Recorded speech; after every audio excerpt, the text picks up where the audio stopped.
Welcome back to another episode of the Irish Breakdown Podcast, brought to you by our friends over at FanDuel. Happy Tuesday, everybody. We have another loaded show coming your way today. We are talking about the 2026 Notre Dame wide receiver room, continuing with our 2026 position room preview. I, for one, am very excited to dive into the wide receiver room today, Brian. I know that's been a hot topic of conversation between portal additions and departures and people coming back from injury. We now have Notre Dame's updated height and weight list. Some people grew, some people shrunk, height and weight wise. So definitely going to be a very interesting conversation today. Folks, we're going to start this out by, in part one of today's show, we're going to just be talking about the room as a whole, just a preview of the 2026 room.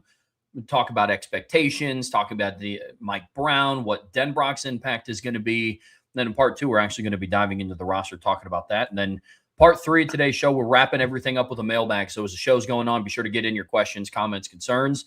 We'll be happy to answer those once the show is over. But Brian, 2026 wide receivers, man, hot topic. Before we begin, however, we're gonna bring up a mailbag question at the beginning because I missed this yesterday from USMA 876, and he said, "Mailbag, is there anything better than being a new grandfather?" And yesterday I meant to bring this up during the show, and I completely forgot by the time we got to the end of the show. But he announced yesterday he is a new grandfather. He had his one of his kids had a child yesterday. And so before we move on, I did want to congratulate you on being a grandfather. As far as there being anything better, I have no idea. My dad seems to pretty much dig it a lot. So, yeah, my dad's been a more fun grandpa than he was a dad. You know what I mean? So he gets to be the cool guy now. But we appreciate you. Nora Elaine, he said, is her name. So, congratulations so much, man. We're super happy for you. And I'm sorry I did not bring this up yesterday. I saw it and I was like, oh, that's awesome. I'm going to bring it up. Completely forgot. So I do apologize. But I think that's a great way to start the show, Trev, is we have a new, hopefully Notre Dame fan in the world. So we wanted to congratulate USMA on that one before we dive into today's show. That's awesome news, buddy. Congrats. That's now, fantastic Trev, news. We can get into the wide receiver room. Well, let's do it. Let's do it, man. This has been a hot topic of conversation really in South Bend the last couple of seasons. And the outlook has been different going into every single year. Some years it's like, oh, kind of need these guys to pan out. Oh, hey, this room is loaded with talent. We've kind of heard every conversation in between. But the moral of the story is Notre Dame is still going to need their wide receiver room to perform at another level. Here's the good news, though, Brian. This room is absolutely loaded with talent. Absolutely loaded. It is, Trev, and I think that's the good thing. And it's the thing that we've noticed in recent years is the depth of talent continues to get better and better every year. And we talked about this last year, and it proved to be true. I mean, in past years, losing a guy like Jaden Greathouse just devastates the offense. Now, listen, neither of us think that Will Pauling's as good as Jaden Greathouse or Jordan Faison, but like Will Pauling's still a good football player who did some good things for Notre Dame last year. And when his number was called, he stepped up and did what he needed to do. We saw Micah Gilbert step in last year and make a couple plays. Caught the first touchdown pass of C.J. Carr's career, actually, against Miami. So, we saw different players kind of stepping up. Elijah Burris doesn't play a whole lot during the season. Then he gets in during some mop-up time, catches a few passes. Should have had a touchdown pass, honestly, as well as Kenny played last year in mop-up minutes. That underthrown ball to Elijah Burris that should have been about a 50, 60-yard touchdown was the one mistake he had. But, you see Matt Jeffrey get in there on the road against Arkansas and just smoke an Arkansas DB. Like the depth was much better last year. They didn't use it as well as we would like to. Well, now a lot of that depth is older. You did have some important losses, but now you're adding 7 players to the roster. There's no question that this room is extremely talented, Trevor. There are questions, however, about how good the room will be in 2026, how good the coaching will be in 2026, how good, will the unit be? Because the one thing we talk a lot about is, well, because of C.J. Carr, and no Jeremiah Love and Jadarian Price, we expect Notre Dame to throw the ball a lot more in 2026. Okay, well, there's another part of the team that's a pretty important part to being able to effectively throw the football. Well, actually, there's a couple. We'll talk about offensive line probably next week. But the other one is the receivers. And while they played well last season, I don't know that I would say they played great last season. And in order for Notre Dame to be the team they're going to need to be, if you are going to rely on the pass more, You are going to need this unit to play better in every way. Better at the line, better as route runners, better urgency, better pass catchers, better after the catch, all of it. The whole game needs to be raised. You get Jaden Greathouse back, you get 7 newcomers in, but you got to replace Malachi Fields and just said Will Pauling. I was like, good Lord, we were just talking about him. So those are going to be, last year you had a very proven group of players. Jordan Faison was proven to a degree. Jaden Greathouse was proven to a degree. Will Pauling was proven to a degree. Malachi Fields was proven to a degree proven quite a bit coming to the year. Now it's very different. And now it's Jordan Faison's proven, but the provenness from Jaden Greathouse is now 2 seasons ago. And so a lot of it's about potential. And this is a position group like defensive end where the word potential is going to be used a lot more early. Can Mike Brown make sure that word is basically gone from our vocabulary by the time we get to September, October, November? That's going to be a big, big key. It is, man. And look, there's a lot of expectations around Notre Dame's passing game, and rightfully so. CJ Carr comes back. Mike Denbrock is going into year 3. But that's the consistent aspect of Notre Dame's offense that we just really haven't seen in South Bend since the switch from the 18 to the 19 season. If we're being honest, 2020, the passing game was fine. You had the same starting quarterback, but your main premier pass catching targets in Chase Claypool, Chris Fink, and Cole Kmet turned into Javon McKinley, who had been battling injuries, to Ben Skoranek, who was a transfer, to a true freshman, Michael Mayer and Tommy Tremble, and Ian Book's statistically. Like Avery Davis. Yeah. So, again, talented players, but high-level pass efficiency is not something that we've seen from this offense consistently. CJ Carr is going to play a big role in that success, but to your point, you're going to need the receivers to step up. You're going to have to. Now, here's the good news, and Vince and I and you talked about this after one of the portal recap shows that we did. The margin for error in the room is now so much greater because of the personnel that you have in these rooms. I think back to years like 2022 when it's like, okay, if Lorenzo Styles isn't a dude, I don't know what kind of passing attack you're going to get on the perimeter from your receivers. Yeah. Yep. You needed Lorenzo or Deion Colsey to step up, and if they didn't, you were in trouble because you had Kevin Austin, and you needed him to be good. But then in games in 21 where he didn't play well, the pass game struggled. You go look at Wisconsin, and Kevin Austin, outside of a couple plays, really struggled, and the pass game struggled. Kevin Austin didn't do anything against Cincinnati early in the game, and struggled, and the pass game struggled. I mean, that's where you were. And if he didn't play well, you were in trouble. And like I said, there were plenty, and we saw, obviously Avery Davis got hurt. He doesn't catch a pass against Purdue, and they only scored 27 points on Purdue. We kind of saw that a lot that year. And then 2022, Trev, it was kind of the same deal. I mean, you had Michael Mayer, and then after that, your next best pass catcher in 2022 in yards was Jaden Thomas. And then your second highest guy in catches is Lorenzo Styles, who went to Ohio State and moved to corner. You know what I mean? Like, that's what you were trying to win 9-10 games with.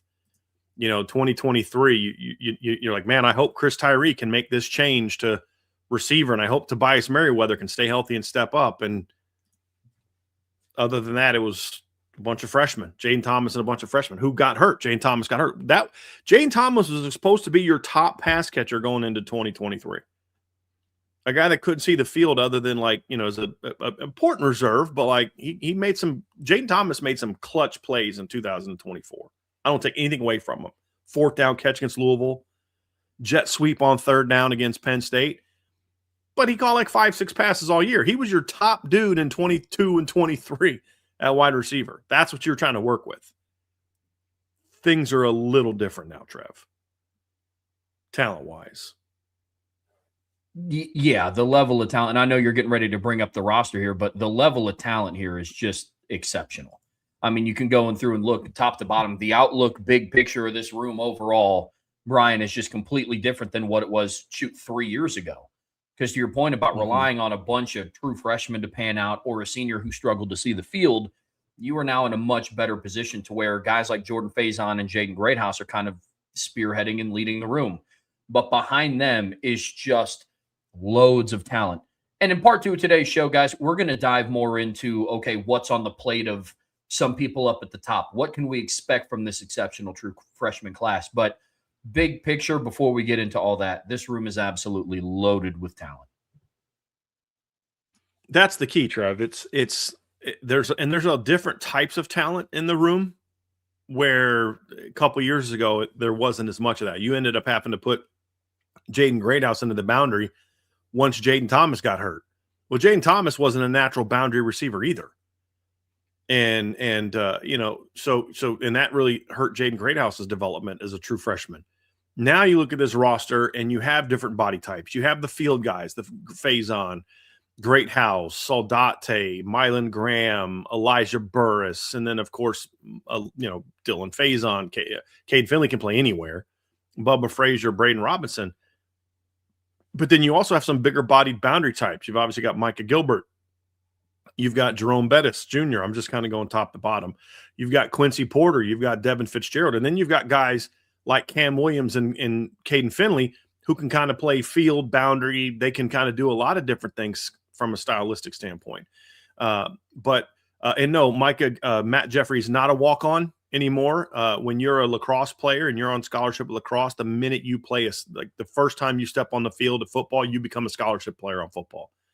So Matt Jeffrey is not a walk-on. I don't have any walk-ons included in this. That'd be Alex Whitman and Xavier Salafall, guys like that. So no, he's not a walk-on. He is an elite lacrosse player who also is a pretty darn good football player. But anyway, you've got those big body types. You have a more diverse skill set. Because remember in 2023, and even in 2024, the thing we said was like you had like this one boundary guy, and then everybody else is kind of ideally suited to play slot. That's kind of, and now there's less of that. There's a lot of guys that can play slot, but you have more true outside guys, even than you did last year. I mean, you could argue last year that other than Malachi Fields, your next three best receivers were all slot was their best position. Like that is a fact. Jordan Faison still is not playing his best position. You kind of had to play him there because Jaden Greathouse's best position is the same thing, and so is Will Pauling. But now, Trev, you have more natural outside guys that are now older. You've got Cam Williams. You've got Micah Gilbert. You've got Mylan Graham. You've got Jerome Bettis Jr. You've got Elijah Burris. You've got Quincy Porter. You've got Caden Finley. You've got Devin Fitzgerald. So I think that diversity of skill is there too. But here's the question, or here's the concern on the counter to that. We're going to talk a lot about the talent and potential today. But how many of those outside guys are proven players? The only proven outside receiver right now is Jordan Faison, who's 5'10", $183, and whose best position is in the slot. So we are still in a situation here with Notre Dame where, boy, I love the talent. But there are questions about, okay, can the potential turn into big-time production? Can they make plays in big games? Can they make plays in big moments? Can they stay healthy? Jordan Faison was banged up most of 2024. Jaden Greathouse was banged up last year. Quincy Porter's coming off of an injury. So there's a loads of talent, Trev, but they're a little light on proven production outside of your top two guys. And that's where the conversation is going to be over the next several months is what carries the day, the talent or the lack of experience, the lack of proven production. And that's going to go a long way towards telling the story of how good this unit's going to be. I couldn't agree more. This is an outstanding foundation for the Notre Dame wide receiving corps. I feel about this unit right now very similar to how I feel or how I felt about Notre Dame's DB situation going into 2023. It's like, okay, like we got to see a little bit of Xavier Watts at safety. He's starting to come on a little bit. Cam Hart was kind of battling injuries a little bit in 2022. You saw the emergence of Ben Morrison, but what are they going to be in 23? I feel a little bit of similarities between that room and then this Notre Dame wide receiving room going into 2026. But Brian, what do we know? We know that when you have this much talent, it has to be developed because you can have all the physical tools in the world, like we've seen from Cam Williams. You can have all the physical tools in the world to be an elite level Power 5 receiver, Power 4 receiver. but you also have to be able to be developed under a good coach. And that's where we start the discussion with Mike Brown. This is going to be a big, big season for Notre Dame's wide receiver coach. I mean, Trev, it's enormous for him. And look, I think Mike Brown has done some good things. I'm not, he's a coach whose discussion tends to be in black and white with people. I'm in the gray with Mike Brown. Has his recruiting been great? No. Has it been bad? No. Has his position coaching been bad? No, not even close. It's been pretty good. Has it been elite? No. Has his personnel decisions been as good as his technical proficiency? No. You know what I mean? I mean, I do think it was a mistake to push Will Pauling as much as he pushed him last year. Ended up working out when Greathouse got hurt. But let's be honest. We can ask the question: would Greathouse have come back sooner if things had gone different in the first 4 games? I don't know. That's a very fair question. We don't know the answer to that. But the reality is he's done some really good things at Notre Dame, and there's some areas where I need to see better. And now he enters into his 3rd full season at Notre Dame. It's like, dude, this is your room now. Like, there's nobody left over whose bad habits you have to break. Jordan Faison and Jaden Greathouse played 1 season under a different coach. And you ended up coaching them in the final game of that season. You know what I mean? Like, the first game you had Jordan Faison, he went for 100 yards. So it's like, this is your room now.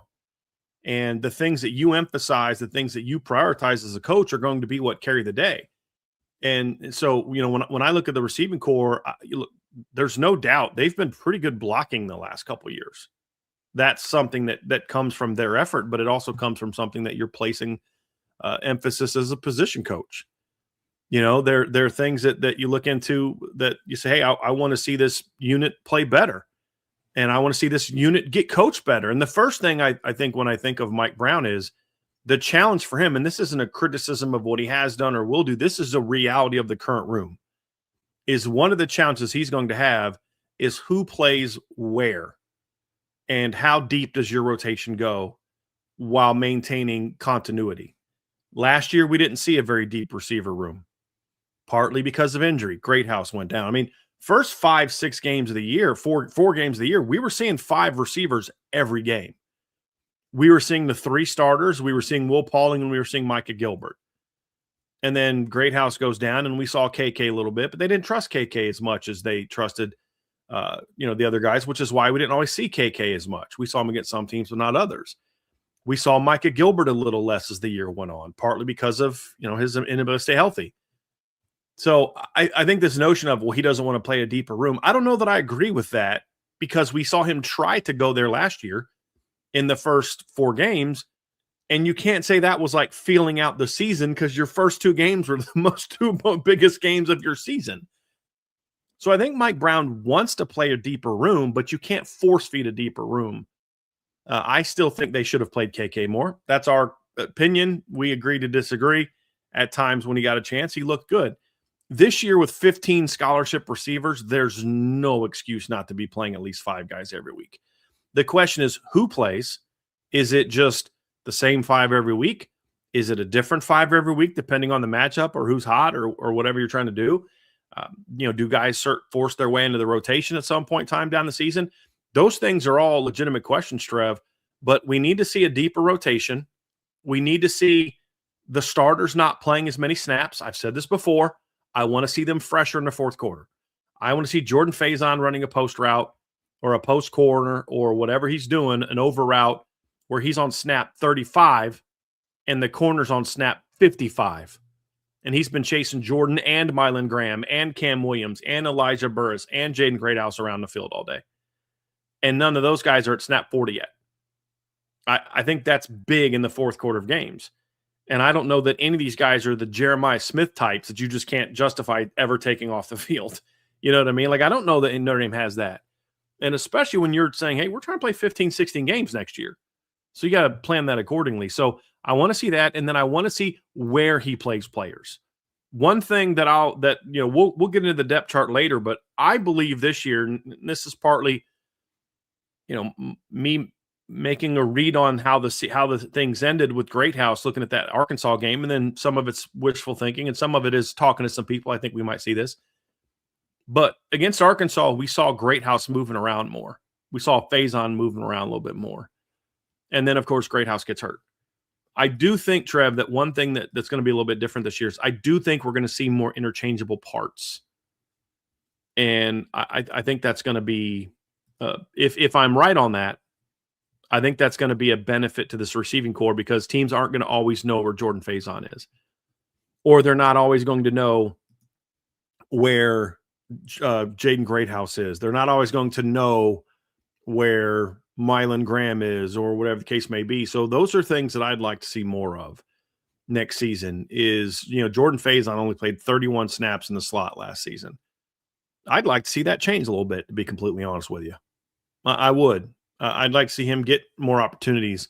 We did see that a little bit against NC State. Remember, they put him in the slot with some twin sets and with KK outside, but I would like to see that a little bit more. I'd like to see Greathouse getting some opportunities on the outside in a couple certain looks. I'd like to see, just them moving guys around. So I think that's the biggest challenge facing Mike Brown is who plays and where. And how, it's going to be very hard to keep a 15-player room happy if you're only going 3-4 deep every game. And there's just too much talent and too much diverse talent to go with that thin of a receiving core. Yeah, I think you said it perfectly. This is the no excuses year for Mike Brown in my eyes. And yes, I am also one of those people that I've been relatively critical of Mike Brown. Not necessarily so much on the recruiting trail. I understand that takes some time to generate, but the biggest thing that's going to help him out is developing young talent. Outside of Jordan Faison, every single player coming back in this room is in the just wait until category. Unfortunately, it's like just wait until Mylan Graham and Quincy Porter have CJ Carr. It's like, okay, just wait till Jaden Greathouse is healthy. Okay. Just wait till Cam Williams and Micah Gilbert are in their junior year. Okay. Well, now you have all of that. All of that is now on the table. And one of the reasons why I love the portal pickups is because now there is no, I don't want to call it lazy because that sounds really aggressive, but we've talked a lot about how there are some coaches out there across the country that will just go get a fifth-year senior from Florida Atlantic. He's like, well, he's going to start because he's played 5 years of ball. I mean, he's played 4 years of college football. You brought in a redshirt freshman and a redshirt sophomore, soon to be. That's still young talent that needs to be developed. So that's why I love the portal career moves. Catches. Yeah. 10 combined career catches. So that's why I love the portal move, but portal moves to bring in the two Ohio State kids at wide receiver, but developing the young talent, because I agree with everything that you said. Want to see more diverse looks. Want to see people play in different spots. You want to play not necessarily positionless football, but I would love to see Jaden Greathouse in the field and Faison in the slot, or Cam Williams in the boundary and Quincy Porter to the field, given the look. But in order to do that, you have to make sure you're developing the younger talent in the room. And with the state of Notre Dame's wide receiver room, as talented as it is, developing that young talent is now imperative because you can't go through an entire season of just, all right, Jordan Faison and Jaden Greathouse, you guys are just going to have to carry 80% of the load, kind of like we saw Malachi Fields and Jordan Faison do this past season. Yeah, look, Trev, this is the year. I love how you said it. There's no excuses this year. And I don't look at that as a negative. I look at that as something that I'm excited about. Maybe Mike Brown will prove me wrong and prove my excitement wrong. But, I do think one concern I have about Mike Brown, and this tends to happen with guys who aren't experienced coaches, is they tend to coach the starters. Inexperienced coaches have a habit of that. And when you look at a lot of Mike Brown's tenure, I don't know that he's had the depth beyond the top 3 or 4 where it was really imperative you develop the rest of the room the way that you are at Notre Dame when you've got guys who are, I mean, you could argue that your 12th, 13th guy are dudes, potential dudes, or at least guys that can make plays. If you're talking like whether it's Logan Soldate or Bubba Frazier or Braden Robinson, Dylan Faison, like those are talented players. And when I look at it and say, obviously we know what Greathouse can be. Look, I'm going to let last year just go for now because we don't have Will Pauling, a guy that he recruited to Cincinnati and took to Wisconsin, and that sort of favorite player of his. And we all have them as coaches. We do. But he's gone. So now it's okay. Well, now we got to see what you need to do with Greathouse and Faison. But even more so, this season is going to be defined by what he does with the next group of players. And when you talk about a roster that has Cam Williams, Elijah Burris, Micah Gilbert, Quincy Porter, Mylan Graham, and then the freshman class, there's no excuse for you not to have a really, really good wide receiver room. I'm so sick of he doesn't know the place.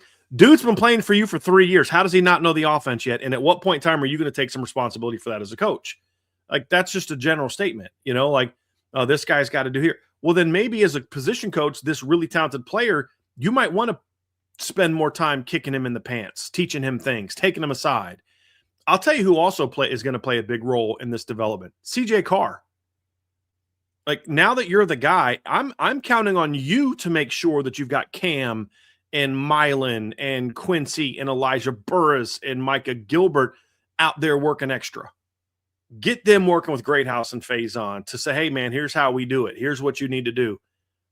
Get them in the film room working more with you. That's kind of partly on you too, is now that last year I didn't care. I wanted CJ to focus on CJ last year. But now, though, it's your time to become the leader of the offense. Part of that is making sure, as I said, you've got to be an elevator. You've got to elevate the guys around you. That happens with not just your play, but your leadership. Go get your boy Cam Williams ready to go. Make sure that he's at every workout. Make sure he's at every extra workout. Make sure he's getting the film room in. That's your dude. You know how good he can be. Coach him up. Same thing with Mylan Graham, Quincy Porter, guys like that. There's a lot more burden, Elijah Burris. There's a lot more burden on CJ Carr's shoulders this offseason to lead this group, because I don't want to hear any excuses about, well, we didn't have enough talent at receiver to really take that next step. I don't want to hear that. That's done. I've talked to so many people that go to practices, whether officials or NFL scouts, that they're like, dude, who's this number 5? This guy's a freaky athlete. This guy's an SEC athlete. Well, okay, yeah. He doesn't know this. He can't do that. Then freaking coach him. He's in his 3rd year. Get him ready to go. You've got Elijah Burris. Same deal. He doesn't know the place. That's kind of part of your flipping job as a receivers coach. I mean, I had a kid, Trev, that I coached one year, 6'4", 205 pounds, Greg Bolton. This is CNU. Freaky athlete for our level. You don't get a whole lot of 6'4", 205 to 215 pound, like, athletic dudes who played linebacker, receiver, and safety for us. We moved him to receiver because we didn't have any big bodies, and he didn't know the place. You know what I did? I made him a flipping wristband that he would work on every day, and then eventually you quiz him and you get him to the point where he doesn't need the wristband anymore. That's what you do. I had a fullback at Muhlenberg that we moved over from linebacker, and Coach Goff said to me, he's like, your job is to get him to learn the offense. So I had to spend the extra time making sure Chris knew the offense. Like, that's part of your job as a coach. Those guys know what they're doing and can do it at a high level. And Faison and Greathouse, yeah, keep coaching them up. They're important. But now you're going to be defined. Mike Brown will be defined this year, first and foremost, by his ability to get the most out of his top 8 to 9 players. Not your top 3 to 4 that are easy to coach, but I believe a coach is more defined by not, can you get, Quincy Porter to be the best version of himself, since, he's bigger and a little bit more advanced or whatever. It's, can you take the Elijah Burrises and the Cam Williamses and get them to play to their ability, since they do need more work.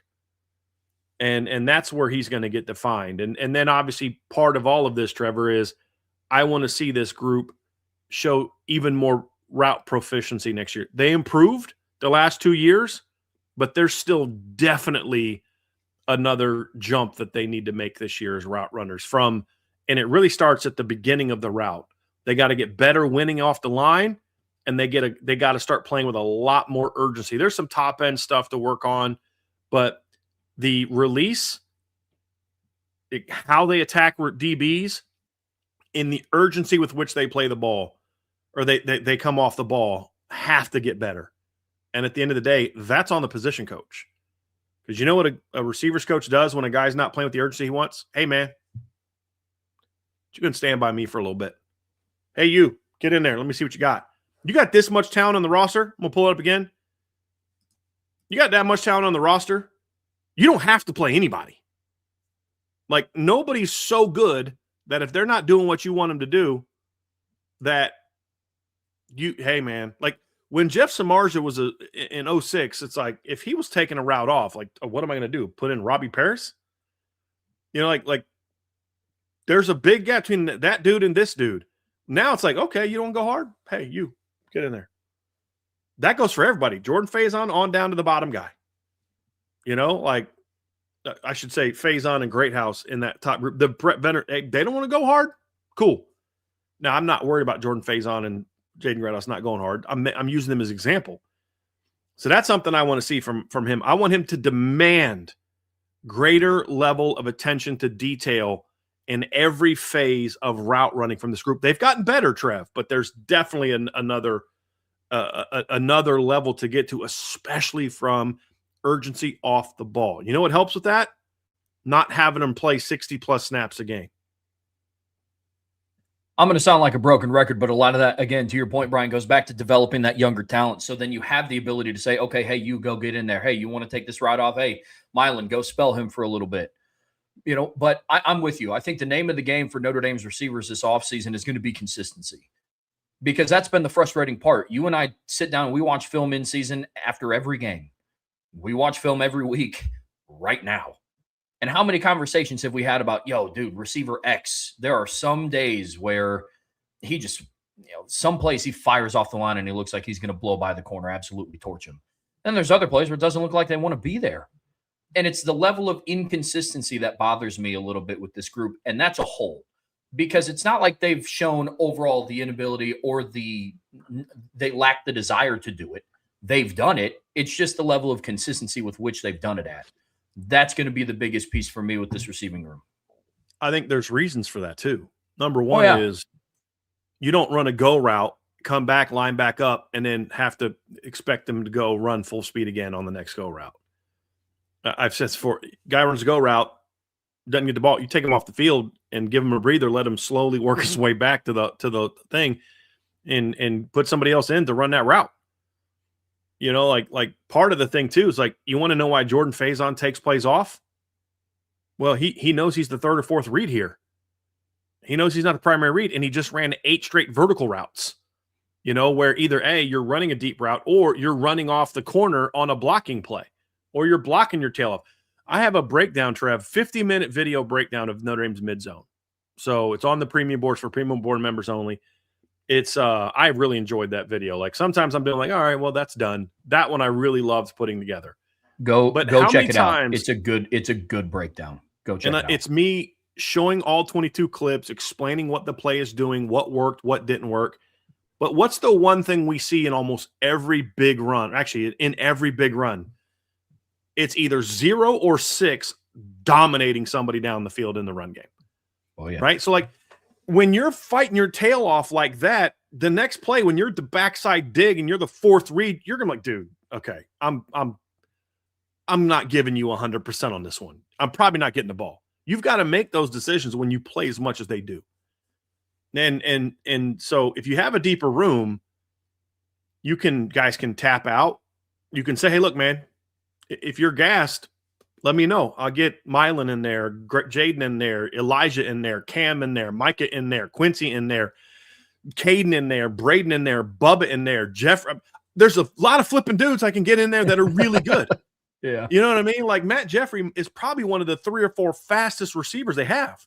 That dude can fly. If you don't believe me, go watch the Arkansas DB trying to catch him on that slot fade where he torched that guy.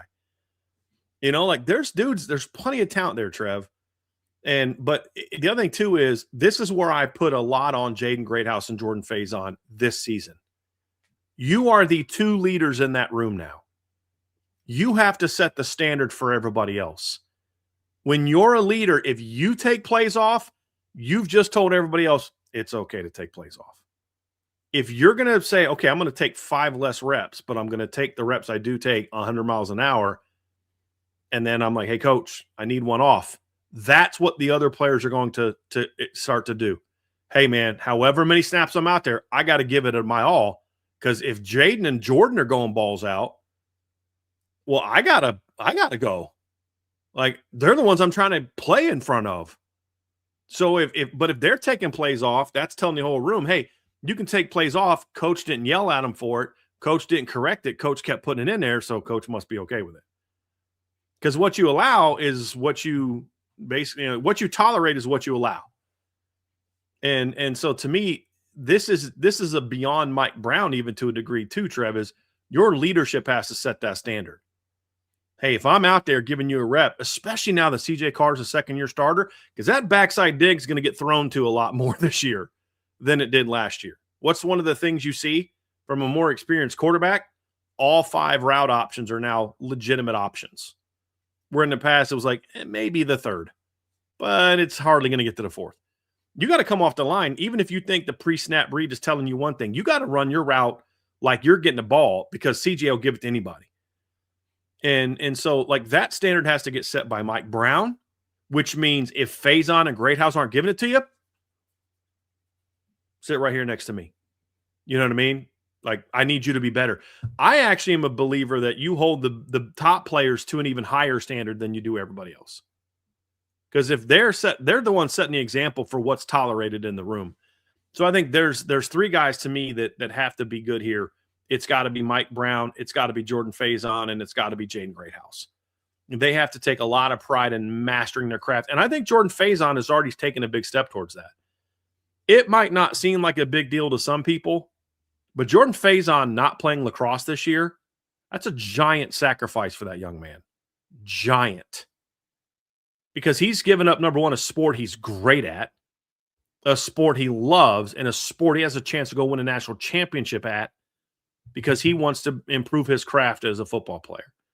Now I need Jordan to understand what that means. I need Jaden Greathouse to understand what that means. It doesn't just mean being first in a drill every day.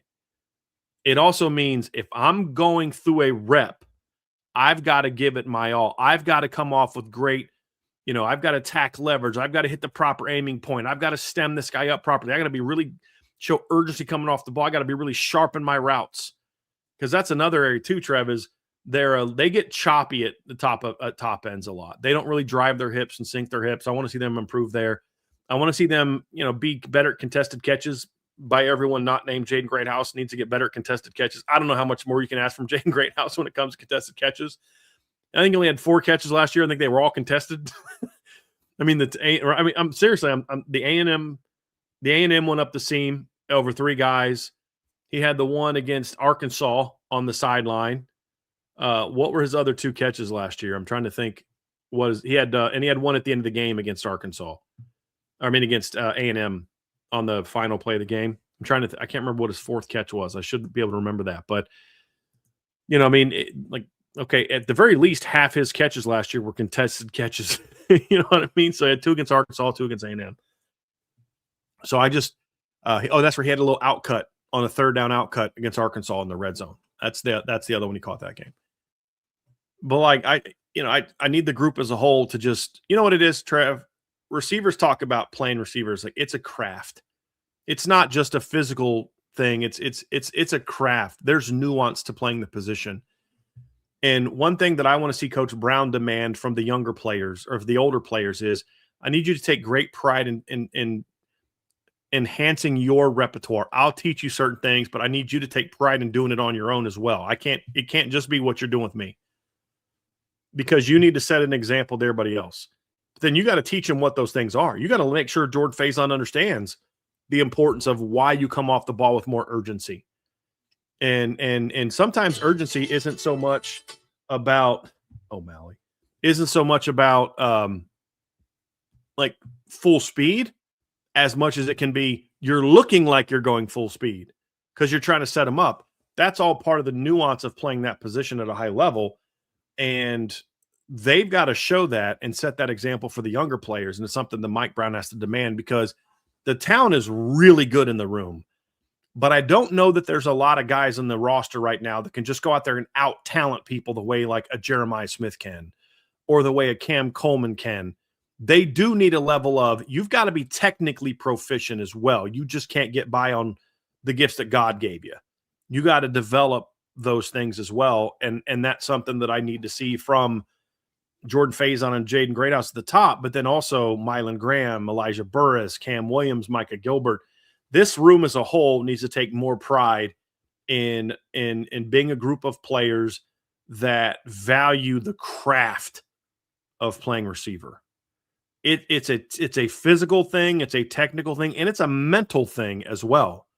And that's one of the things I loved about coaching receivers, Trev, is you don't realize it really until you start coaching it. I only played it for my freshman year of college, and then I played it for 3 games in high school.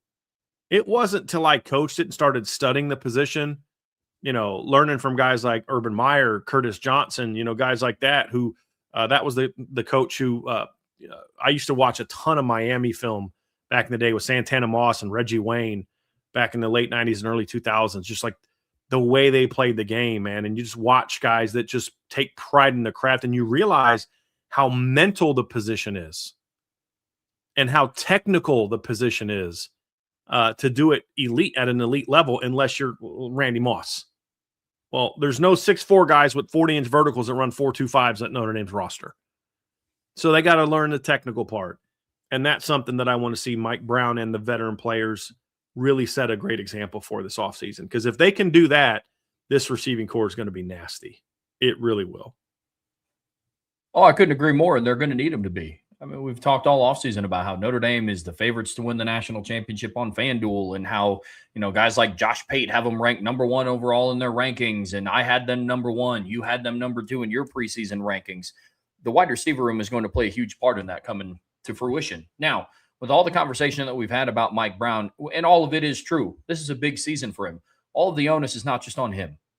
Mike Denbrock, Notre Dame's offensive coordinator, is going into year 3.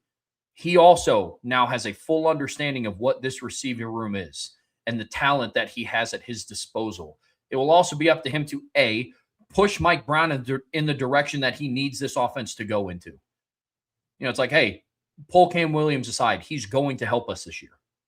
Hey, put your arm around the 2 transfers coming in. I know they're younger. They are outside of the profile of the typical transfers that we bring in here. Put your arm around them. Coach them up. We're going to need them. Some of that responsibility is going to fall on Mike Denbrock as well, Brian.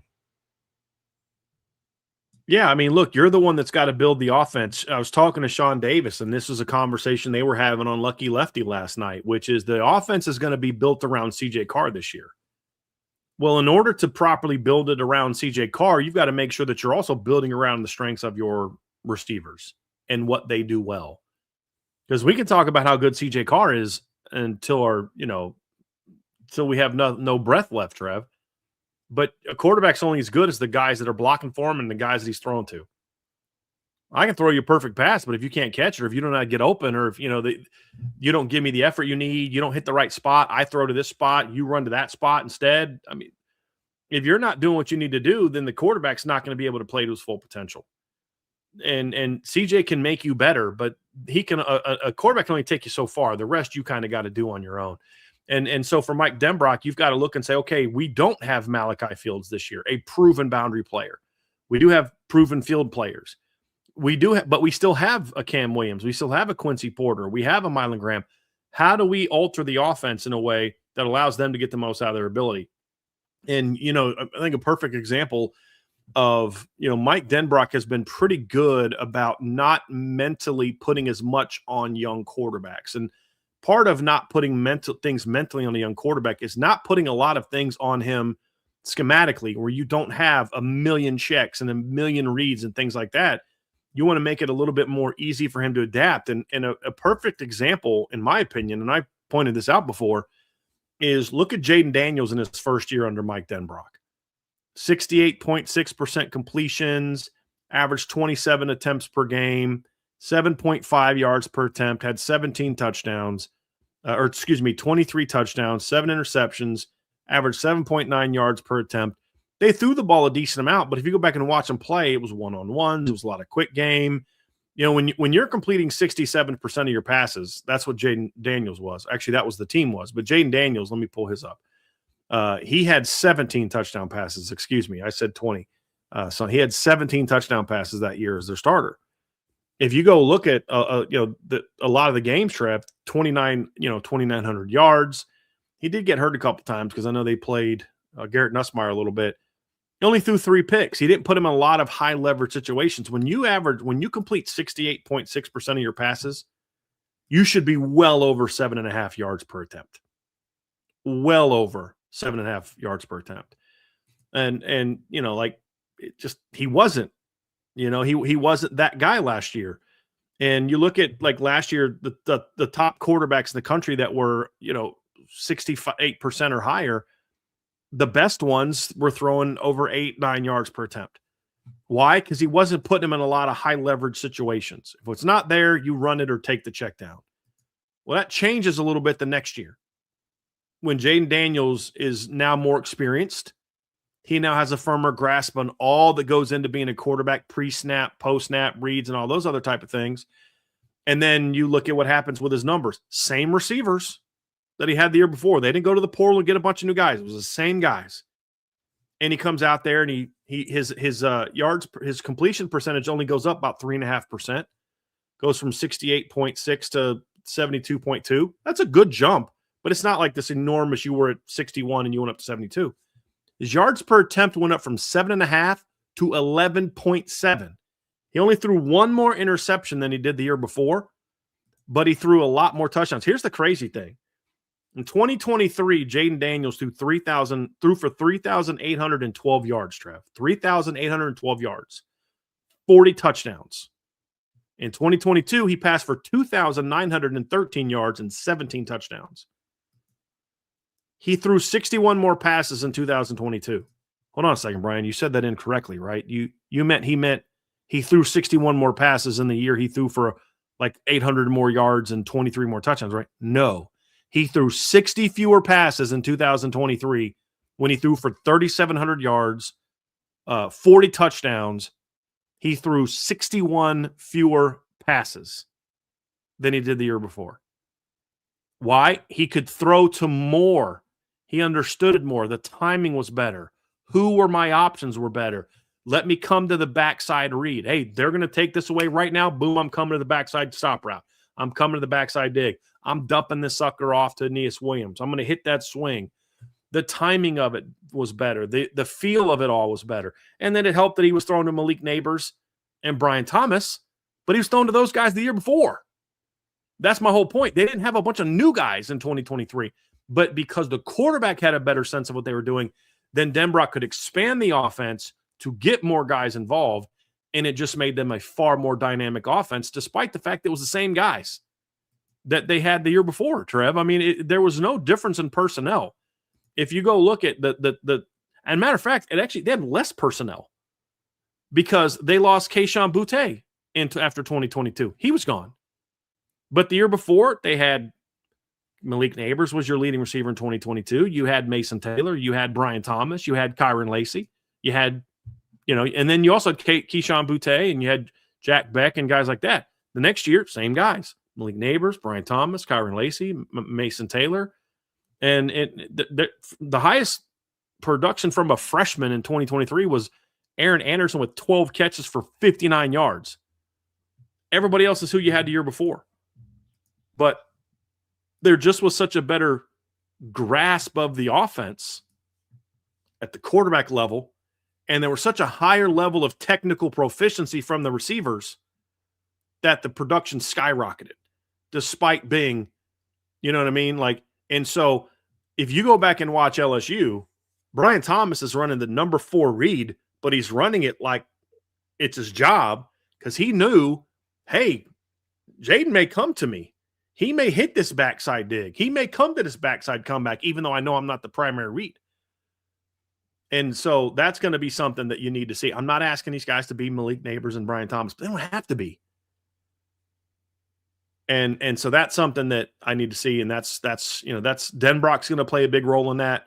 But then Mike Brown and the leaders of the receiver room have got to make sure that they understand what's demanded, the level of excellence, the level of work, the level of proficiency, the respect for your craft, and the desire to master your craft that goes into playing this position. That's going to be the key ingredient that honestly has been missing a lot at Notre Dame under that receiver for years. Too many coaches put emphasis on scheme and not enough on, do you know how to play the game? Do you know how to get open? And if they can do that and learn that, then this receiving core is going to be awesome. If they don't, they'll still be pretty good. But will it be good enough? Find out. But like you said, Trev, we can wrap up part one this way. Goes back to what you said at the beginning. There's no excuses this year. Well, what about injuries? Bruh. Bruh. You see this depth chart right here? I ain't worried about injuries. You know what I'm saying? Like, oh no, this guy's gone. I guess we're going to have to put Mylan Graham and Elijah Burris on the field. How will we ever win a game? Oh no, this guy's hurt. I guess we got to play Cam Williams and Micah Gilbert now. How are we ever going to win a game? You know, shoot, now we got to play Caden Finley, Bubba Frazier. How are we going to win a game? No excuses. None. 3 years ago, they had to burn a red shirt for a walk-on lacrosse player because injuries got so bad. That guy turned out to be pretty flipping good. You're not in that position right now. No. You got to lose 10 dudes before you're forced to put a freshman on the field out of necessity. You know what I'm saying? Like, there's 10 dudes coming back from last year before you even get to the 5 talented freshmen. I'm counting the 2 transfers.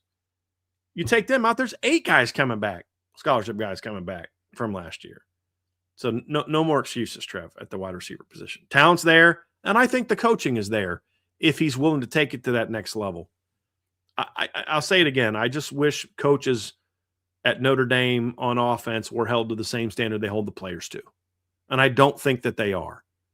In that, before you start talking about what you're lacking from personnel, look in the mirror and say, what am I lacking from the teaching? If 1 or 2 guys are not doing what you need them to do, that's a them problem. When your whole room has that problem, that's a you problem. And if Joe Rudolph and Mike Brown kind of take that look in the mirror of, okay, I did some good things, but did I do everything I could have done to get the most out of this room? No, I didn't. Let me do better. Just like they're asking their players to do. Hey, Greathouse, you want to be the guy? Do better. Hey, Faison, you want to do this?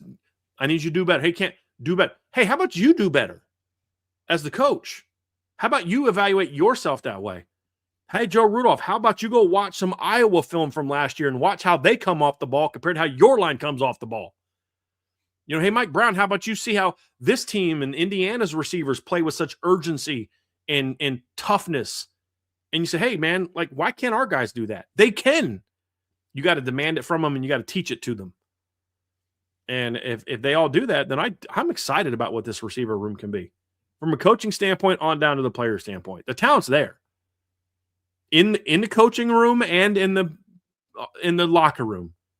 It just needs to all demand excellence from each other and from themselves. And if they do that, well, let me reverse that. It's first demand it from yourself. Then you demand it from others. And if they do that, man, I really am excited about this room this year. I really am. Folks, that's going to do it for part 1 of today's show. Don't go anywhere. We're getting ready to break down Notre Dame's roster, the wide receiver position. But before we get there, hit that like, hit that subscribe, hit that notification bell, share this podcast. But as always, now that it's the bulk of the offseason, the best way to stay in tune and the best way to support what we do here is subscribe to the premium message boards at boards.irishbreakdown.com. All right, Brian, in part 2 of today's show here on the Irish Breakdown podcast, brought to you by our friends over at FanDuel, we're diving into Notre Dame's roster and their depth chart at the wide receiver position. Definitely going to be a fun conversation. Spent part 1 talking about how talented it is. But with that being said, there are still individual pieces that every single player is going to have to work on. That's something that we're going to dive into in the second part of today's show. Yeah, and the last show was kind of about what Mike Brown and Mike Denbrock need to do, and we'll talk more about the specifics of the receiver room. And this, as I'm comfortable saying, is a starting point. I didn't get a chance to update the numbers here, but the heights and weights have been updated here. But of where I expect them to kind of start day one. But what you're going to see from this, Trevor, is you're going to see a lot of movement here. And I have all the newcomers at the bottom. This isn't like this is going to be the depth chart. This is more of where they're going to be playing position-wise. But this is the rooms that we're going to see the battles, right? And so you're going to need to see you will see, I believe, a little bit more movement within the depth chart this year.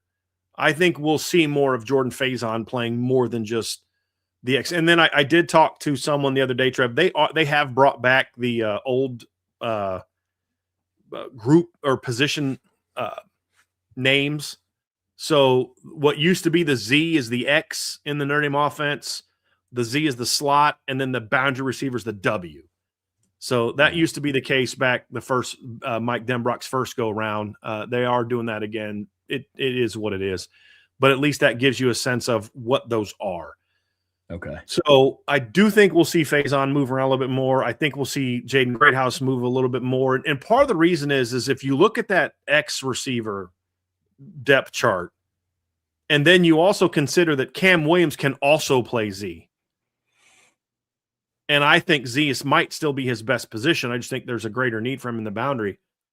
There's a lot more confidence, I believe, from the coaching staff, from some people I've talked to in that position from a depth standpoint, which I think is going to give them the sense that, hey, we do have the flexibility to move Jordan Faison around, to move Jaden Greathouse around, because we can put Elijah Burris on the field. We can put Mylan Graham on the field.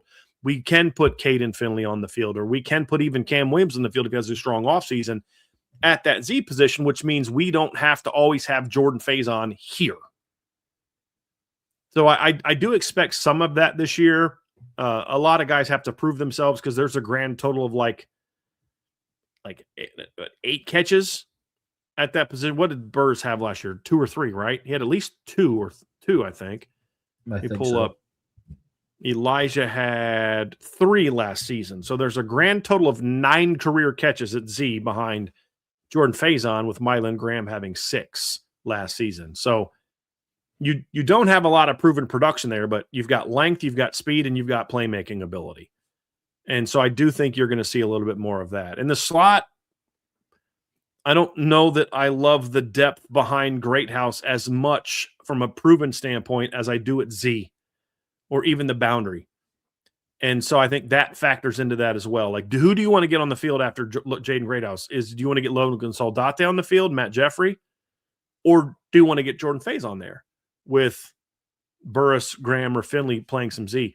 I think that's going to be the battle this spring is that. Now, right now, your answer might be, I'd probably want to go with Elijah Burris, Mylan Graham, or Kane Finley. But that's right now. For Logan Soldate, Matt Jeffrey, Bubba Frazier, Braden Robinson, you want to spend the spring saying, no.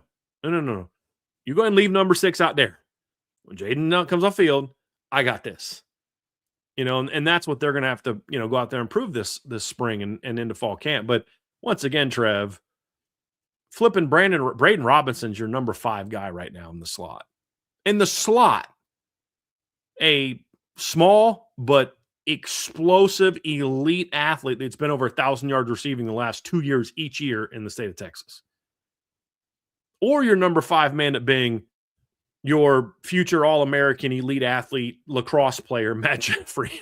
You know what I mean? It's like, that's a lot of talent in that room, dude. A lot of talent in that room.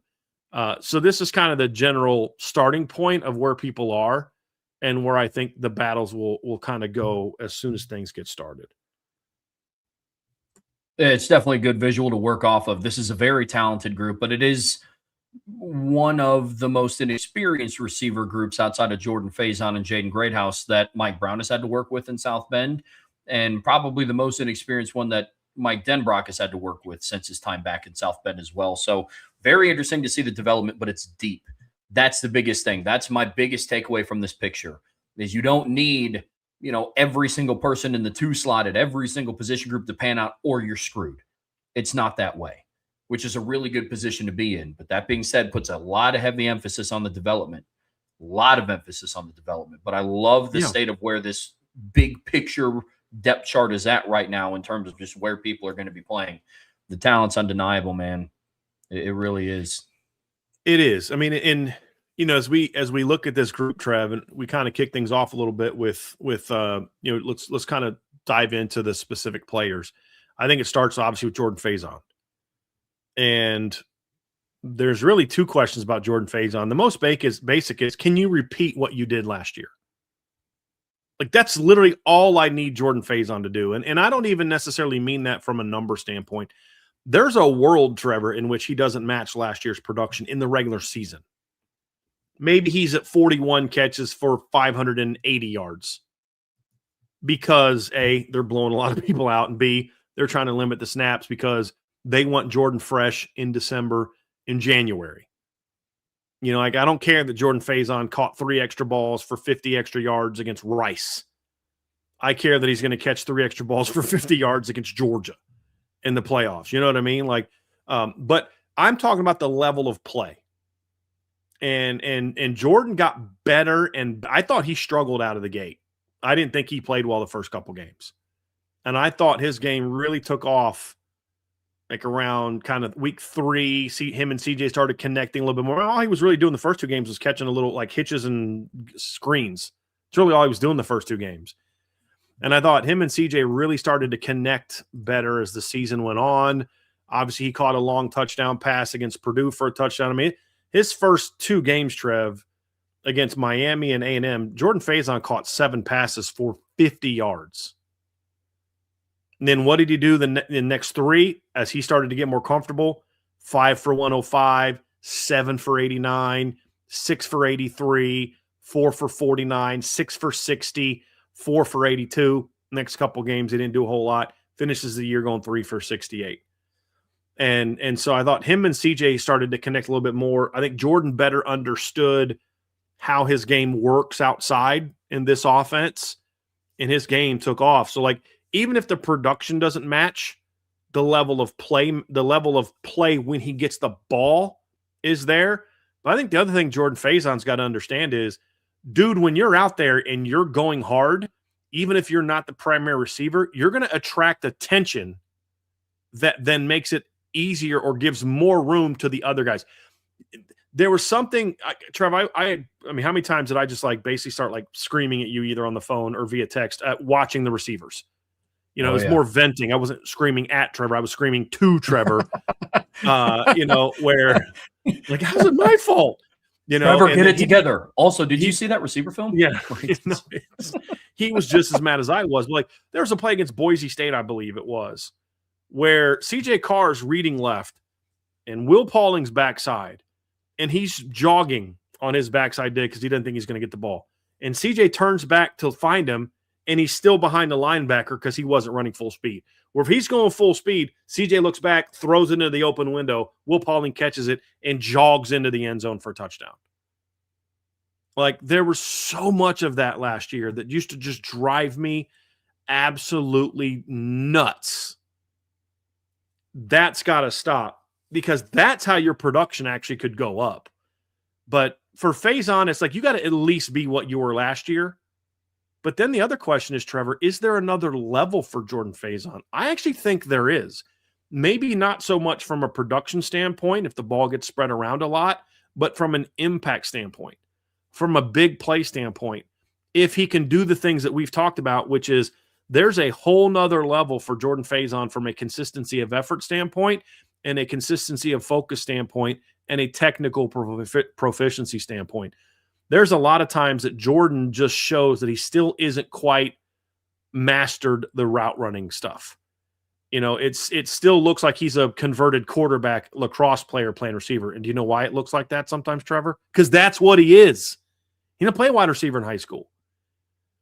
And you know, things like how to properly manipulate an off corner, an off coverage corner when running a post route. You know, it's not just about giving a head and shoulder fake at the top. It's about if he's playing outside leverage of you, keep widening him out. Push that leverage. Get on his toes, then snap him off and get over the top. You know what I mean? It's about, dude, you're running a stop route. Really accelerate once you get, just really sell that go route. And then when you stop and you drive your hips, because nobody's as good getting out of breaks with a 1-2 than Jordan Faison. He's got great feet and balance.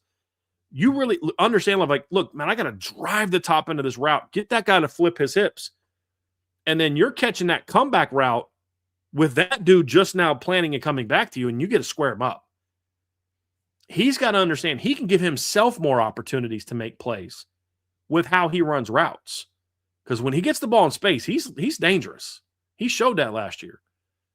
But he's got to learn how to better give himself the separation he's capable of getting consistently. That he'll get at times against inferior opponents, but he doesn't get as much against the better opponents, not because he doesn't have the ability to do so, Trev, because he doesn't have the technical prowess to maximize the ability he does have.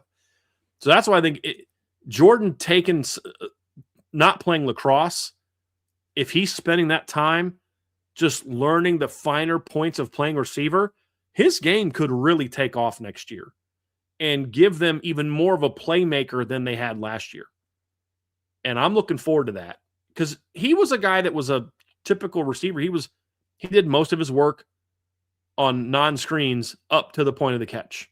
He didn't do a ton after the catch last year, but he should be doing a lot after the catch because of his skill set. And as he learns to be a more proficient route runner, instead of having 1.5 yards after the catch, he's going to have 3, 4, 5 yards after the catch. That's when he becomes dangerous. Because that's when he was good is when he was catching screens and had room to work. He could square guys up and go do damage.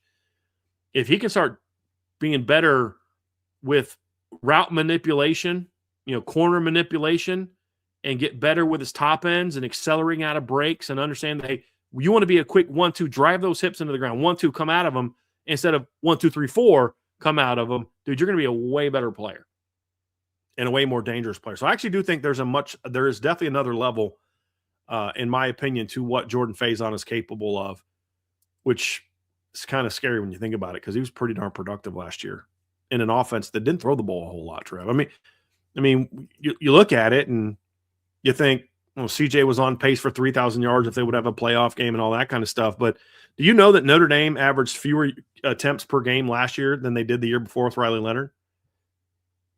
They ranked 108th in college football last year in passing attempts. Wow. They were at 26.9. And with Riley Leonard, they were at 27.8. Well, here's why. Under Riley Leonard, they averaged 7.1 yards per attempt. Under CJ, they were at 9.5. You know what I mean? So it's like they were so much more explosive with the pass game. They could get to the end zone in 2 passes as opposed to 6. You know what I mean? Like that's a big part of the difference of why. And if they would have made the playoffs, it probably would have gone up a little bit. But they ranked 108th in college football last year in passing attempts. So your numbers aren't going to be elite. I think we're going to see more of that this year. But maybe your catches don't improve, but your yards per catch go up 2-3 yards because you're now giving yourself that extra room. Those are things that I think Jordan Faison is capable of doing if he can take the technical parts of his game to another level and the consistency to another level. Yeah, you and I see the outlook on Jordan Faison the same. I mean, look, basically what we saw last year wasn't a finished product of Jordan Faison, and that's a good thing. We just saw a healthy Jordan Faison. That's what we saw.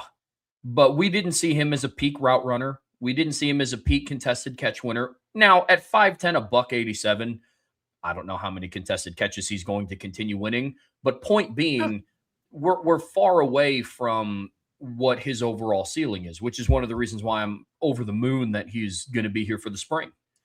We kind of saw a trend last year of players not either being full-time or completely not being in the spring that kind of took stunts in development. Not good, not bad, just an observation. And technically, honestly, it's more bad than good. But now that Jordan's going to be here 100% of the time with the football program in the spring, I think that's going to help him unlock the technical prowess of the receiver position. Because right now, a lot of the numbers that he's putting out and what he was doing to NC State and Purdue and games down the stretch, I don't want to say he was getting by on just God-given talent, but he wasn't a crazy efficient route runner. It wasn't anything like that. He was doing a lot of his best work to the point of the catch, and he wasn't really getting the ball in his hands while on the move, something that I hope changes. Some of that's in his control. Some of it is things getting schemed up a little bit better for him. But I'm with you. I don't think Jordan Faison has hit his ceiling at all in South Bend. Let's talk about the next veteran in this room here, Brian. And we're talking about a player that has just had one of the crazier career paths that I can remember at receiver at Notre Dame, and that's Jaden Greathouse. Somebody who, despite having a very limited role last year, a lot of people still have just this profound confidence in. Totally get it. But Jaden Greathouse, it's a big year for him as well. It is. I mean, with Jaden, he's been such a tease to Notre Dame fans the last 3 years, really. I mean, ever since he stepped foot on campus, what did he do the first 2 games? The first game of his career? Caught 2 touchdown passes. Against Navy, if you remember that, going back to the game in Ireland. Oh, yeah. And then he kind of he was a little banged up, right? That's another thing he's going to have to improve. He got a little bit banged up, and then of course as a true freshman, they ended up moving him to boundary, and he went. He had his first 5 games, 3 catches, 2 catches, 3, 2, 2. He had 3 touchdowns in 5 games. He was at like 108, 148, 176. So he's like 276 yards or 176 yards in his first 5 games. He had 10 catches his first 5 games, 3 touchdowns already. He was on the verge of doing something as a freshman. Then he gets a little minor thing, doesn't play against Duke, comes back, they move him to boundary. He doesn't catch a single pass for the next 4 games. Then ends the year with 6 catches in 3 games for 99 yards and 2 touchdowns. It's like really good production at the beginning, really good production at the end, and then nothing in the middle. And then we get to last year. He's pretty good in the opener, has that big drop against Northern Illinois, doesn't do anything the next 2 weeks, has a great game against Louisville. We don't see him get targeted at all against Stanford. He has a couple monster catches against Georgia Tech. We get him see 1 huge catch early against Navy where he just smokes a dude. You want to talk about understanding how to come off the line the right way and how to manipulate a guy, with your top end. Go watch the post route he ran against Navy on that first drive for a 42-yard game, and we don't see the ball get thrown to him again the rest of the game. And it was kind of that frustration. And I've tried to tell people, you break the film down from 2024, Jaden Greathouse got open a lot more than he got the football.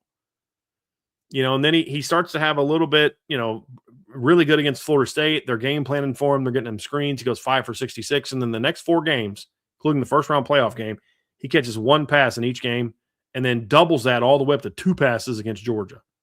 And you're just like, dude, where's he been? And then what's he doing in the last 2 games? He goes absolutely off in the last 2 games.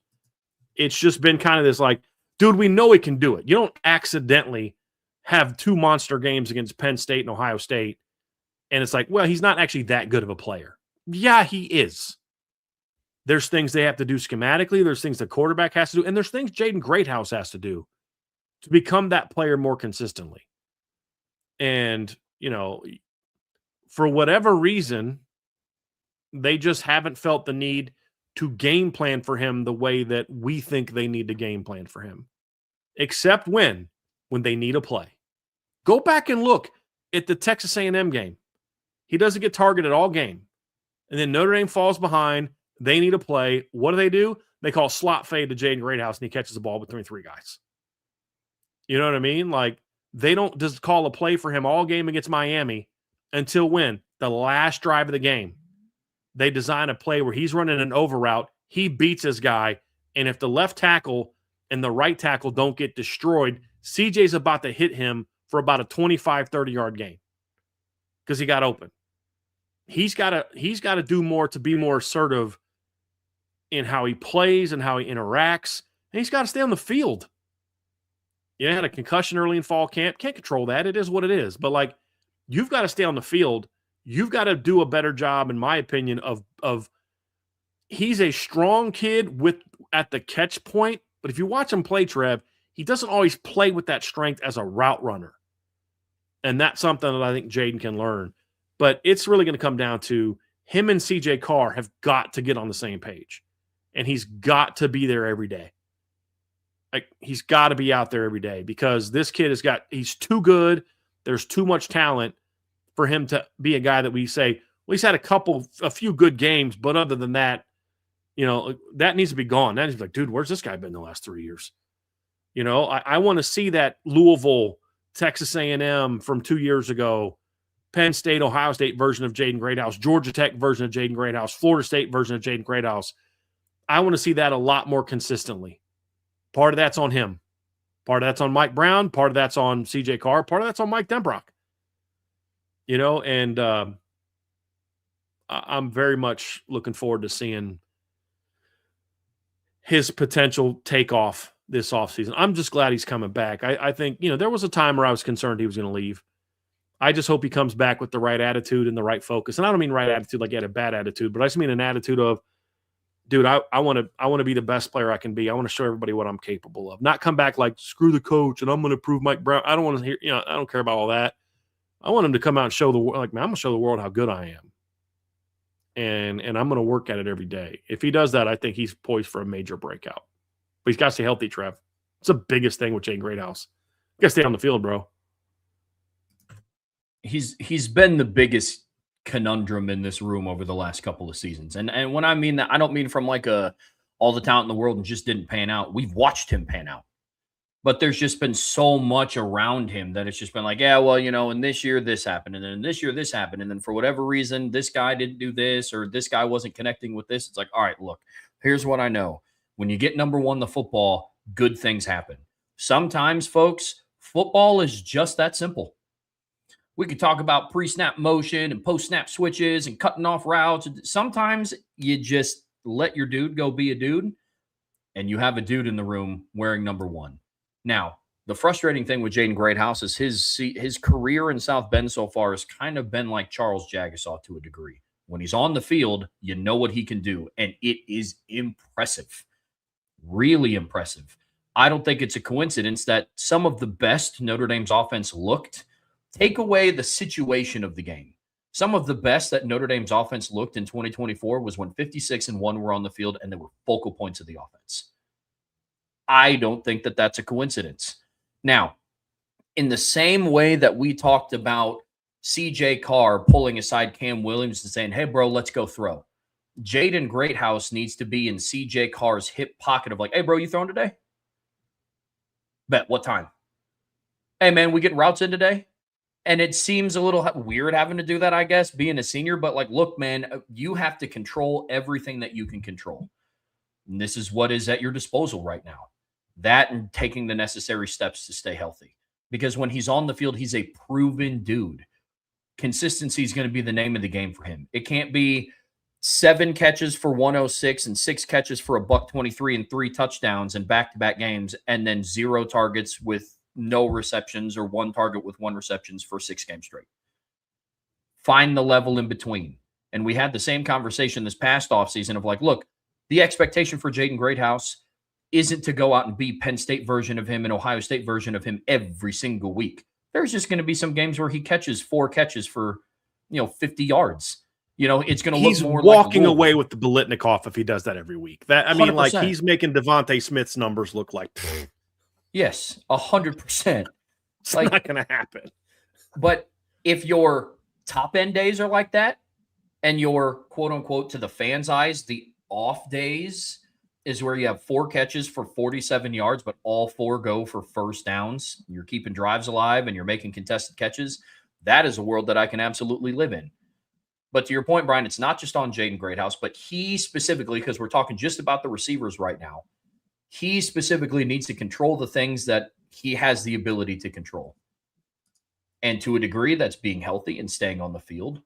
That is getting with your quarterback, your starting quarterback that is now the solidified starter, and working out with him as much as you can in the offseason. It's going to be a big year for Jaden Greathouse. I love the fact that he elected to come back, make it worth it. That's going to be the biggest thing for him. One critique I would make of Jaden, if I was talking to him, I want to see you take as much pride in what you do on running plays as you do when they call slot fade. Yeah. He's a very inconsistent blocker. He's good when he wants to be, but he's got to want to be more. Sure. He's got to want to be. I need his play strength to be a lot better next year. It's great in contested catches, but in a lot of the other things, I need it to be better next year. But that 1-2 punch, I've seen people say, oh, they don't have a lot of proven receivers next year. Yeah, they kind of do. You know what I mean? Like, let's like, do they have someone that's as proven as Jeremiah Smith? No, they don't. But Jaden Greathouse in his career has 64 catches for 930 yards and 9 touchdowns. That's nothing to sneeze at. You know what I mean, Trev? And then Jordan Faison in his career has 98 catches for 1,318 yards and 9 touchdowns. Like, this is not a group of guys that just, there's a bunch of what ifs. Those are 2 we knows. I watched Jordan Faison ball out against Indiana in the playoffs the last time Indiana lost a game. I watched him ball out against Georgia and making clutch plays in the second half. Then I watched Jordan Faison go out there and ball out against Penn State and ball out against Ohio State. Like, these are proven players. This is just about elevating their game. There's a lot of teams that would love to be able to build their receiving core around Jordan Faison and Jaden Greathouse. But how good the unit ends up actually being is going to be determined by what we talk about next. Who steps up after those two? And I think that's what's ultimately going to define this room. Absolutely. And we're going to start that conversation, Brian, with the 2024 class. And it's crazy to say that they are now going into their junior year of college. Sidebar, but feels a little weird to talk about Cam Williams and Micah Gilbert and Logan Saldate as juniors. I mean, I wasn't with Irish Breakdown at the time, but I remember when they signed. You know, I remember when it was big news that they got Cam Williams. And so, yeah, I'm with you. This is going to be a huge year for this class. And look, they have something that previous Notre Dame receivers have not had, and that's a preseason Heisman favorite on FanDuel at quarterback. So you have a strong foundation. Now it's just about turning that potential into production, and this is going to be an absolutely huge year for this class. Really is. No question. I mean, look, you need at least one of them to step up and make a play. I mean, to be a guy that can make plays. You need at least one. You need one of them to step up. I don't need the whole room to do it. It'd be nice if they did. It'd be nice if Micah and Cam both were like, dude, we're forcing our way onto the field this year. That'd be awesome. I mean, if you told me, Trev, if you had a crystal ball and you could go to the future and you say, hey, Brian, at the end of the year, hey, man, remember what we said we hoped Cam and Micah were going to be? Yeah, they both did it this year. I'm like, oh, man. Hold on, where's my Gap Closed t-shirt? We're going to rock that after they win the title. It's happening. You know what I mean? Like, this room would be excellent. Forget everything else. This room would be excellent if those two guys did that. That'd be awesome. I think that's asking a lot. You don't ever hit the inside straight when everybody pans out. You just want more than one. You know what I mean, Trev? But like overall, but from this group, this junior class, you need one. Look, Micah Gilbert's been the guy that's done the most so far at Notre Dame. But, I mean, Micah's also been a guy that just, to me, has kind of been a little disappointing for me so far. And some of it's in his control and some of it's not. He can't control that, you get your hand broke. It's not like he went into practice and like, well, because you weren't paying attention in the film session, your hand got caught in somebody's jersey and it broke. No, it's just bad luck. But when he is on the field, there's so much inconsistency from him from snap to snap on what kind of effort you're going to get. And I wonder if part of it is he certain of what he's supposed to do every rep? But for Micah, it's really about, number one, bro, stay healthy, stay on the field. Like, that's the biggest thing. Because where Micah is now, you've been able to overcome those injuries and still be in the rotation because there wasn't anybody that's going to push you out. That's not the case now. So this is one thing that we haven't talked about enough yet, is one of the benefits of having a group this deep is the level of competition it creates. Dude, if you want to play, you better put in the work. Now, I was told that a couple of these players, including Micah Gilbert, did contemplate transferring and decided to come back. Usually when guys do that and decide not to transfer, they tend to come back with a little bit more of a something to prove mentality of, okay, I'm coming back and I'm going to show you what I got. And I'd love to see that from Micah Gilbert this offseason, because when he's on, Trev, he's a pretty good football player. He's got better speed than you'd think. He's got a good sized body. He's got to get still stronger. He's got to be more locked in from an effort standpoint, and he's definitely got to be locked in from a catching standpoint. One of the big frustrations I have with Micah is he tends to drift when he goes up for the football. So like when the ball's thrown in the air, or, like a gold ball, instead of stopping and going up and like back shouldering it like Malachi, he'll jump and kind of drift. He's got to learn to plant and jump vertically. Now, it's impossible to be running full speed and jump straight up in the air. But your mindset has to be that that's what I'm trying to do, because then you jump and you drift, but you're still going vertical. What he does is, as he's running, he just kind of jumps and then just goes like this. It's like he jumps forward instead of up. If he jumps up more, you're going to see Micah become a legit problem for people on back shoulders because he's long. He's got good athleticism. He's pretty strong at the catch point. He just doesn't play the ball well. And if he's going to be a factor this year, that's got to improve. But the tools are there, Trev, for Micah Gilbert to be a good football player. I still go back to his freshman year, his first spring, man. Him and CJ are just going off together. And we just need to see that Micah Gilbert more consistently. I need just more focus and just being more aggressive attacking the football. Those are two big things for me. Yeah, those are two big facets for what Micah Gilbert needs to do this offseason. Look, I'll say this, and this is, you can lump all three of these guys together, talking about Micah Gilbert, Cam Williams, and Logan Saldate. This is the make or break year for me for all three of these players, and it's also going to be the class that dictates and how big of an offseason they have that will dictate how bought in I am to Mike Brown as a receivers coach. This was the first class that he was around with. They came in as incoming freshmen. Mike Brown was also hired in December of 23, and so this was kind of his first class that he got to mold himself. There are some things that I like about what they've done so far. I loved what Micah Gilbert did in the spring. I love all of the things that Cam Williams brings to the table athletically. Logan Saldate is a very slept-on slot receiver. I think he has a lot of ability after the catch. With that being said, the thing that makes me nervous are some of the talking points of that we have around these guys. They're gearing up to go into their junior season, and we're still talking about effort and technical prowess and your abilities off the line consistently. And that's a really concerning thing to talk about for soon-to-be juniors. And those are precedents that needed to be set way earlier in their career. Now, we can sit here and play the what if this happened earlier all we want to, but that doesn't really get us anywhere. And so now it's, how do you attack this offseason? This is a huge offseason because you made such a good point. Unlike other years, it's like you can suffer an injury. You can still kind of be lackadaisical when it comes to certain things. You think Mylan Graham and Quincy Porter and Caden Finley and Bubba Frazier and Devin Fitzgerald and Braden Robinson are just going to be okay with you just chilling? Yep. Not this year. Not this offseason. Huge offseason for this 24 class, man. But I'm with you with everything you said about Micah Gilbert. Love what he brings to the table. It's now or never for him. It's now or never for Cam Williams. I mean, it just is.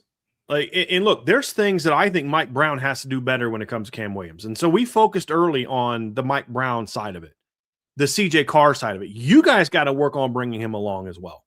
At the end of the day, Cam's got to want it. Yep. Cam's got to be able to look in the mirror and say, do I want to be a great player or not? Do I want to be a really good player at Notre Dame or not? Or am I just okay being on the team? Like, some guys are okay just being on the team. Hey, I want to get my degree. I don't really love football. I'm just happy to be part of the team.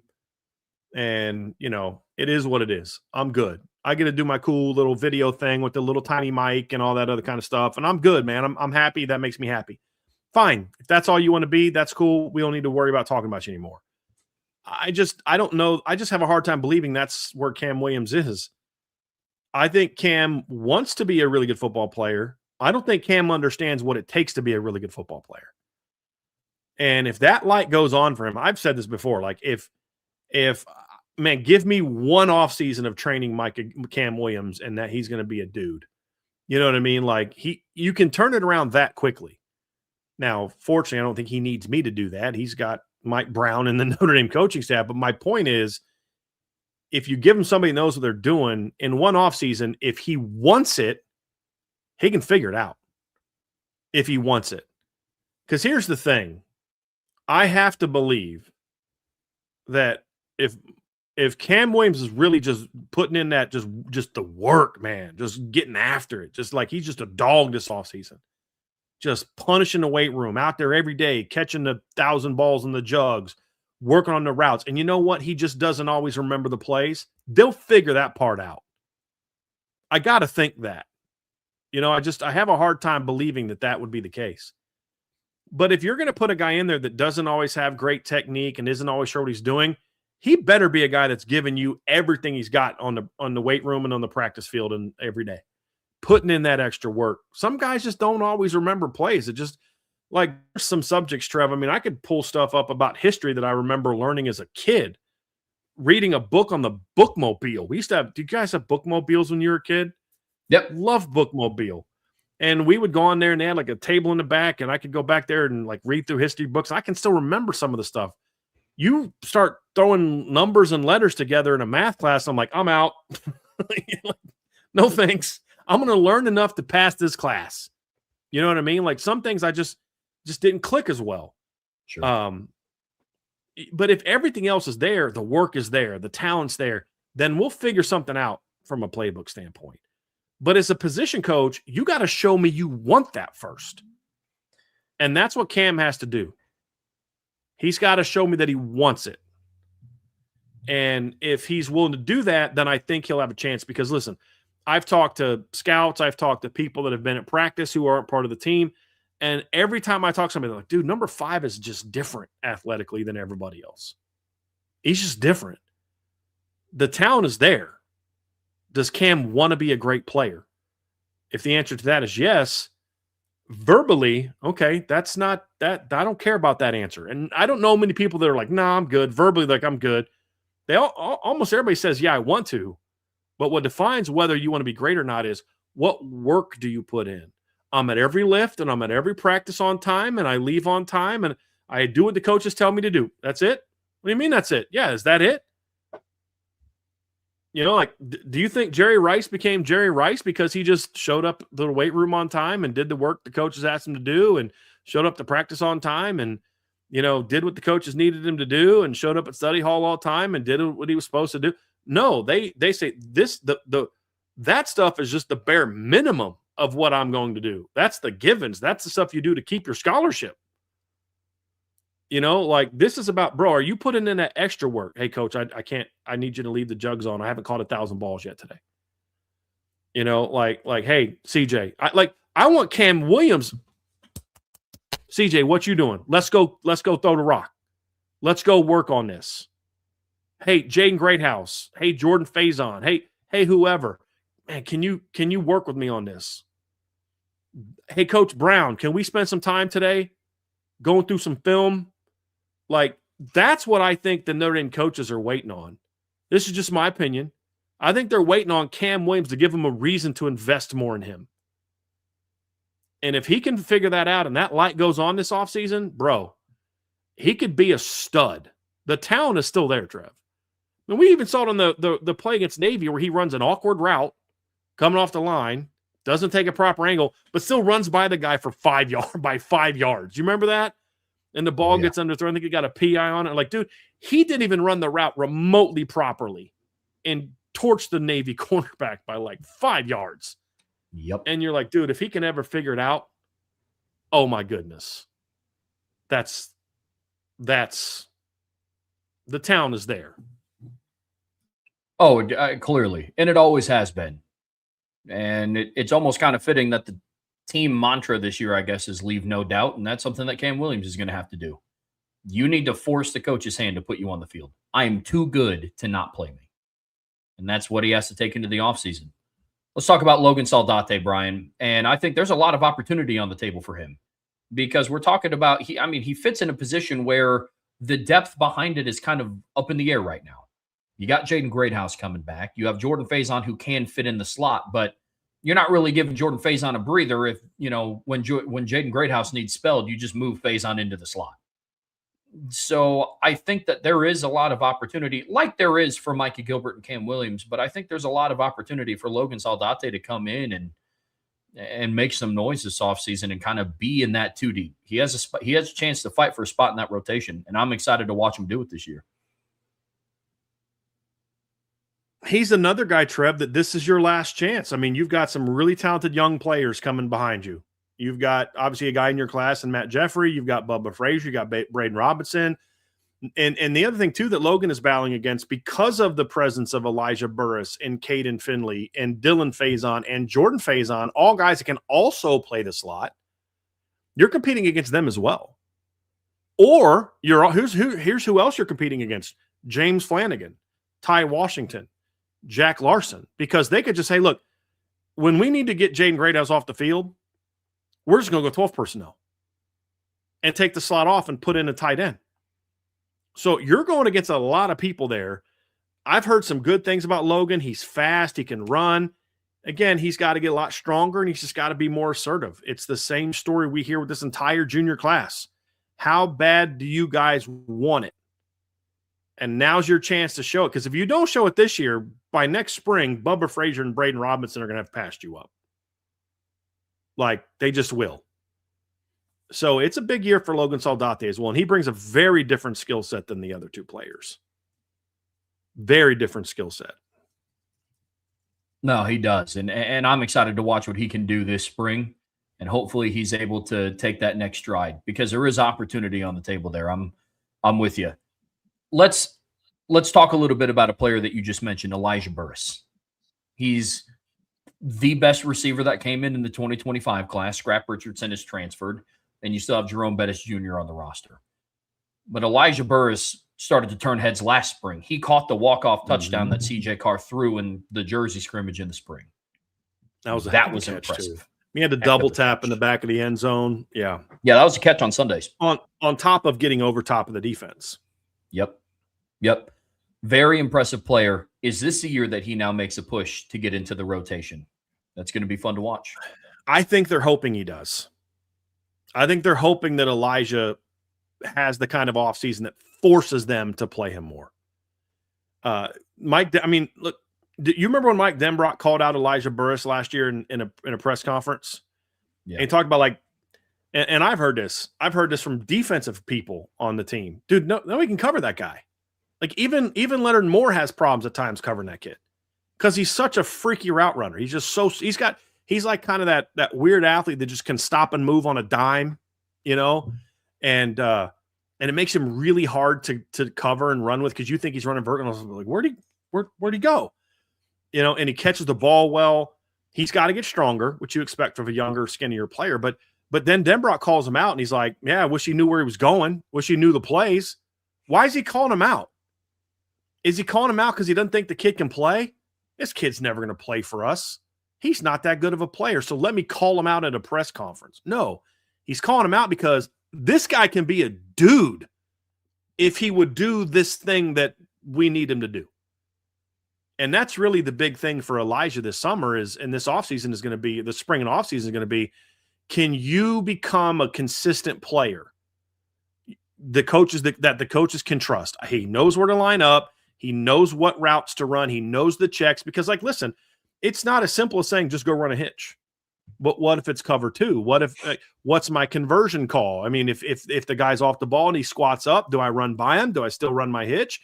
If the guy's playing short and then he bails, do I hitch or I keep going? I mean, you ever see a quarterback drop back and a receiver stops at 6 yards and the quarterback throws the ball down the field and the only person down there is the cornerback who picks it up? That's on the receiver or the quarterback in some sort of miscommunication. Most likely it's on the receiver. That's why the corner's down there. Or you ever see a quarterback throw a ball downfield and you're like, who the heck was he throwing to?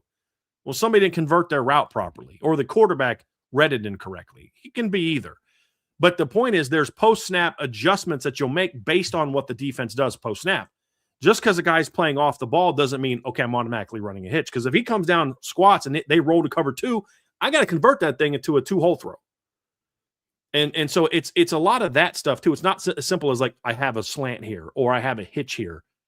There's a lot more to it. And so I think the challenge for Elijah this offseason is going to be learn to love the weight room.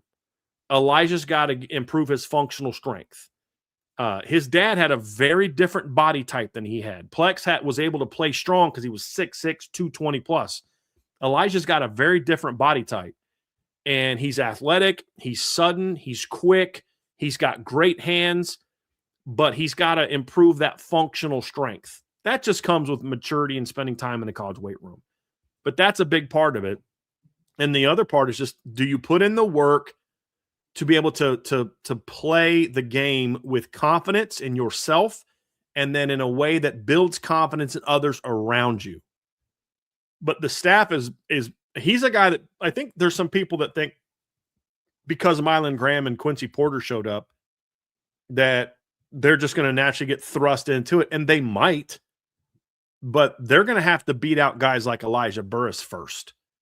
And this is a crucial offseason for Elijah as well. It's not the end all be all like it is for Cam and I think Micah Gilbert and those guys, but it's an important one And he's a player that I think I've got my eye on this spring, Trev, as what kind of jump does Elijah make? Because if he can make the jump and answer those questions that we just talked about, there's a lot of people in the coaches' rooms that think that he can be a really good football player. And I know there's some quarterbacks that think he can be a really good football player. But as a quarterback, I just got to know, man, when I drop back that you're going to be where you're supposed to be. That's a real big thing. And if I know that you're going to be where you need to be, then okay, let's roll. So he's a guy that I absolutely have my eye on this spring. This is a big spring for him. And I feel like a breakout from Elijah Burris hit. If I could say this, Trev, if one of Burris or Cam Williams breaks out this offseason, that's going to have a monster impact on this receiving core. Because they're different. They're different type of players. Like they bring some really unique skills to the table that Notre Dame hasn't had recently. Elijah as just that crazy route runner that just you can't cover. And then Cam is just an absolute burner that can just be a big play weapon. You get those two guys, one of them, if at least one of them steps up this offseason and has a really good offseason, that's going to make this room so much better. If for some reason both of them do, that's where you start getting excited about what this room's going to be. Well, 100%. I mean, look, I know Mike Brown typically likes to run like a 6-man rotation, but like let's just call it 4. Not that he'll only use 4, but you need 4 key go-to guys. In an ideal world, you have 6. But once you get into the postseason, I think that gets a little bit more difficult to play all 6 of your guys all the time. So you need 4 consistent players in your receiver rotation. Let's chalk up 2 of them are already solid. Jordan Faison, Jaden Greathouse. Cool. So you have 2 more open slots in that kind of go-to, big play, like 4 surefire things in the receiving room. Of those 2 open slots, you need one of Cam Williams, Micah Gilbert, Mylan Graham, Quincy Porter, Elijah Burris. This is what I was talking about with the margin for error. Now, in years past at Notre Dame, you would have 2 open slots and you needed 2 guys to pan out. Now it's okay. Can you hit on 2 of the 5? And your job as the position coach is to ideally go 5 for 5. Now, in a perfect world, sure. But I'm with you. Elijah Burris has all the opportunity in front of him. Very excited to see what he does this year. And he's also going to be joined in Notre Dame's receiving room by the 2 transfers that they brought in from Ohio State, Mylan Graham and Quincy Porter. This is the whole point, Trev. This is where my excitement comes from because we're just going guy after guy after guy after guy after guy where we're saying if this guy steps up, he's a dude. If this guy steps up, he's a dude. 2 things about that. Number 1 is I'm kind of sick of saying if this guy steps up, he can be a dude. I just wish some guys were flipping dudes. Yeah. You know what I mean? But it's what you said at the beginning. If it comes down to we got 2 guys and we need them both to step up or we're in trouble. You're in trouble because it's rare that that narrow of a margin for error is there. Now it's like, look, we got 2 guys who already know what they can do. This guy's stay healthy. After that, we got like 12 guys and we just need 4 of them to step up. Like, dude, like hitting 1/3 in that kind of development is kind of like baseball. If you're a 333 career hitter, bro, you're going to the Hall of Fame. If you play long enough, if you can hit 1/3 of 12 guys, you got a pretty darn good receiving core to go with the 2 guys you already have. And I think they're more than capable of having that. And I think these 2 transfer receivers are, to me, what put it over the top for Notre Dame. Because it's like, I don't know if it was just came down to Micah and Cam that I'd have a great level of confidence because they both have their issues. Cam's is about, how bad do you want this? And Micah's like, dude, can you stay healthy? Micah could go ball out the first 3 games of the year last year and then get hurt again. But now it's Cam, Micah, and Quincy Porter competing for that job. It's Elijah Burris or Caden Finley and Mylan Graham. You know what I mean, Trev? So it's the depth of talent that makes a way wider margin for error in this room, which is what gives me more excitement. And here's the other thing. You can't convince me that Mylan Graham doesn't belong in the conversation for who's the most physically gifted guy at the position. Last year was a no-brainer. There's two guys, one old, one young. It's Malachi Fields and Cam Williams. And like there's a big gap between everybody else, just God-given ability. For Malachi, it was just crazy size and length and athleticism. Cam, it's just elite athleticism. Now it's Quincy Porter's in that conversation. Mylan Graham's in that conversation. Caden Finley's in that conversation, along with Cam and Elijah Burris and Bubba Frazier. You know what I mean? And even Braden Robinson. I've said this before. If Braden Robinson were 4 inches taller, he's a 5-star. That guy's a stud. He's just 5'6", $5'7", $156. So Mylan and Quincy, to me, Trev, you need one of them to be able to come in and play right away, I think. If both can, that would make it even better because these are two legitimate playmakers. I mean, look, Archer in the chat will tell you, Ohio State wanted them both back. They wanted them both back. They didn't want to lose either one of them. They're going to be okay because that's what happens when you recruit the way that they have at that position. They wanted them both back. They're not guys that got processed out. You hope that they come here reinvigorated a little bit and understand what's in front of them. For Quincy Porter, it's about, dude, get healthy. Number one, get healthy, learn the offense. And then for Mylan, it's like he's got a little bit of Cam Williams in him. How bad do you want this? That's the one knock I heard on him from people at Ohio State. Is like he's got all the talent in the world, but we don't always know that he really wants to be great. My hope is that part of the reason he came to Notre Dame, where he knows he's got to put in a lot more work in the classroom and different areas, that he came here with that, I'm looking for a fresh start and I want to prove myself a certain way. I hope that's the case, because if Mylan Graham answers that one question, how bad do you want this, in a positive way, you're not keeping him off the field this year. You're just not. He's going to play. Whether that's starter, backup, whatever the case may be, he's going to play and he's going to help you. And then when Jordan Faison graduates after this year, that's the guy that steps right in and is like, okay, he's about to be a breakout star. That's what he's capable of. But he's also got 6 career catches. I want to remind you all that Will Fuller had 6 career catches going into his 1,000-yard season in 2014. I'd also like to remind you that Golden Tate had 6 career catches going into his 1,000-yard season in 2008. I would like to remind you that Equinemi St. Brown had 1 career catch going into his 2016 season, where he was a bowl game away from being a 1,000-yard receiver. I don't care about past production. I care about talent, work ethic, and a guy's understanding of the game. There's been plenty of guys that have had breakout seasons who didn't do anything before at receiver. It's, do you have the talent? Can you put in the work? And can you develop trust from your quarterback and your position coach and your coordinator? That's the key. And Mylan Graham and Quincy Porter both have the ability to be difference makers. Quincy also brings the one. He's the Malachi of this room, in that he brings a physical presence that you just don't have. I mean, he didn't do it last year at Ohio State. He only caught 4 passes.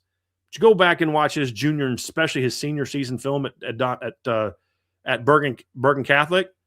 He's a contested catch wizard in high school, which is why he was ranked as a 5-star. I mean, his length, his catch radius, his ball skills at the high school level were elite. He just was blocked by Jeremiah Smith. He's going to get a chance to say, hey, now the opening is there for me. I want to be that guy now, as opposed to waiting one more year. Because how do you justify taking Jeremiah Smith off the field for anybody? Right. You know, you just don't. And I think he's more of a natural boundary than he is a guy that can move around a lot. So that's going to be the big thing for him is, okay, you made this move because you want to be the guy. Now go earn it. Now go show that you need to be that way. What I think is going to help Quincy a lot is he's not walking into a room where he's just by far the best guy on the field and everybody else is beneath him. He's going to be like, dude, this 14 can play, man. This number 5 this guy's faster than I am. You know, like these freshmen can ball. Like, he's going to see some dudes that can play. And I think that's going to help him, you know, continue to elevate his game. But he brings that unique boundary skill set that everybody, Micah Gilbert can play Z and some slot. I think Cam can play all over. The one guy that you look at and be like, God made him to be a boundary receiver is Quincy Porter. I love all of the returning talent on this roster, all the players coming back. But I think the two transfers you got from Ohio State are the catalyst in this room. That's how I view them. Notre Dame doesn't go and put in the work to get both of Mylan Graham and Quincy Porter to come to South Bend without some thought of, yeah, they're going to play. Mm-hmm. Now, again, margin for error conversation. Let's just say, for argument's sake, they don't pan out. Then you do still have Cam Williams. You do still have Micah Gilbert. You do still have Logan Saldate. You have Elijah Burris, and then obviously a host of incoming freshmen that we're getting ready to talk about. But those two guys, to your point, Brian, are what puts this room over the top for me. And they give you an aspect of two things that you just didn't have before. Ohio State for the last decade has been a wide receiver factory. And Archer just said it in the chat. Their projected starters were going to include one of Mylan or Quincy, and they both came to Notre Dame. So it's not like one of them stayed at Ohio State because they were edging out at the starter, and then the other one left that wasn't going to win it. They both came to Notre Dame. Well, in Mylan, they especially fought to keep him. Like, they fought hard to keep him at Ohio State. Oh, yeah. And did some things that if you're a Notre Dame fan, you're like, that's a little underhanded. But for Ohio State, it was like, look, we're just trying to prolong the process so we can have more time to convince him to come back. If Notre Dame did that, we'd be like, that's smart, But since it's the other team did it to the guy that we want, it's like, whoa, what bunch of scumbags? You know what I mean? But if he wanted to go to Ohio State and Notre Dame was doing that, I'd be like, that's really smart. Give yourself time to try to convince him to stay, and that's really smart strategy. They were always going to let him go, but they needed to do this. You know what I mean? Like, that's part of the deal. They wanted them both to stay, and like you said, Trev, they got both of them. Now they have to come in, and here's the concern with them. You're coming in from wide receiver U. Don't come in thinking you're just like you're here and everybody else is beneath you. Kneel before me, Notre Dame receivers. You know what I mean? Like, you're going to have to work. There's some dudes here. Like Jaden Greathouse did more in the semifinals and national title game than the two of you guys have done combined in your football career so far. You know what I mean? So, like, you got to prove yourself. If they come in with the right attitude and the willingness to work and prove themselves, they've got a chance to be dudes. There's no question about it, Trev. And I like what you said about them being the catalyst. I'd like for you to explain more of what that means if I don't get it right. Are you saying, like, I loved the talent in the room, but the arrival of these two guys gives me a greater level of confidence that this room is going to be good because they have that, like, they're in that conversation of who's the most talented guy in the room? And now you've added two more pieces to that puzzle that come from a place where they were developed by an elite receiver developer. Like, that raises the bar. It raises the floor of expectation. Is that what you mean by callous, or do you mean it in another way? No, that's exactly what I meant by catalyst. You're bringing in two high-level guys, right? Got it right. You did the best job ever. So so you're bringing in two top-level guys, and you're not banking on, like I've said before, a fifth-year senior from a Nevada to come in and be like, hey, if this doesn't work out, you kind of have, old reliable, somebody that's been around the game for a long time. You know what I mean? Like, that's how I view about them. It's like you are now bringing in people that are competing with the most athletic players in your room. With all due respect, you're not bringing in Mylan Graham and Quincy Porter to go toe-to-toe with Jerome Bettis Jr., who's still a couple of years away from seeing significant minutes, or coming into battle with, I guess it's hard to even pick out names in this room. You know what I'm saying? Or one of the walk-ons. But with that being said, they're coming in to compete with Elijah Burris. They're coming in to compete for playing time with Jaden Greathouse and Jordan Faison and Cam Williams and Micah Gilbert. That's why they push them so much. That's why they push to get them so much. But, Brian, we can't talk about talent and potential and upside and potential stars without talking about the 2026 class. Yeah. Because this will be the class that pushes everybody in front of them. Yep. And this is the one that makes you think, okay, what I liked about the portal, what they did too, Trevor, is they got a guy with freshman eligibility and sophomore eligibility. And then you bring in the 5 freshman transfers. And then you look at Elijah Burris took a red shirt last year. Look at this depth chart, Trev. There's 15 guys on this roster. 12 of them. I'm sorry, I counted that wrong. 13 of them have freshman or sophomore eligibility. Think about that. The only 2 that don't are Jaden Greathouse and Jordan Faison. And the only guy that's out of eligibility after 2026 is Jordan Faison. Now, I'll be honest. I hope that Jaden Greathouse doesn't come back in 2027. Do you know why I hope that, Trevor? I hope that because I hope that he's so good that he's like, dude, you're going to be a day 2 draft pick. I'd love for you to come back for your 5th year too, but it's you were lighting it up this year. You know, like I always kind of want that to be the case, but I like the fact they went out and got young guys because that means that you're going to have time to develop these guys.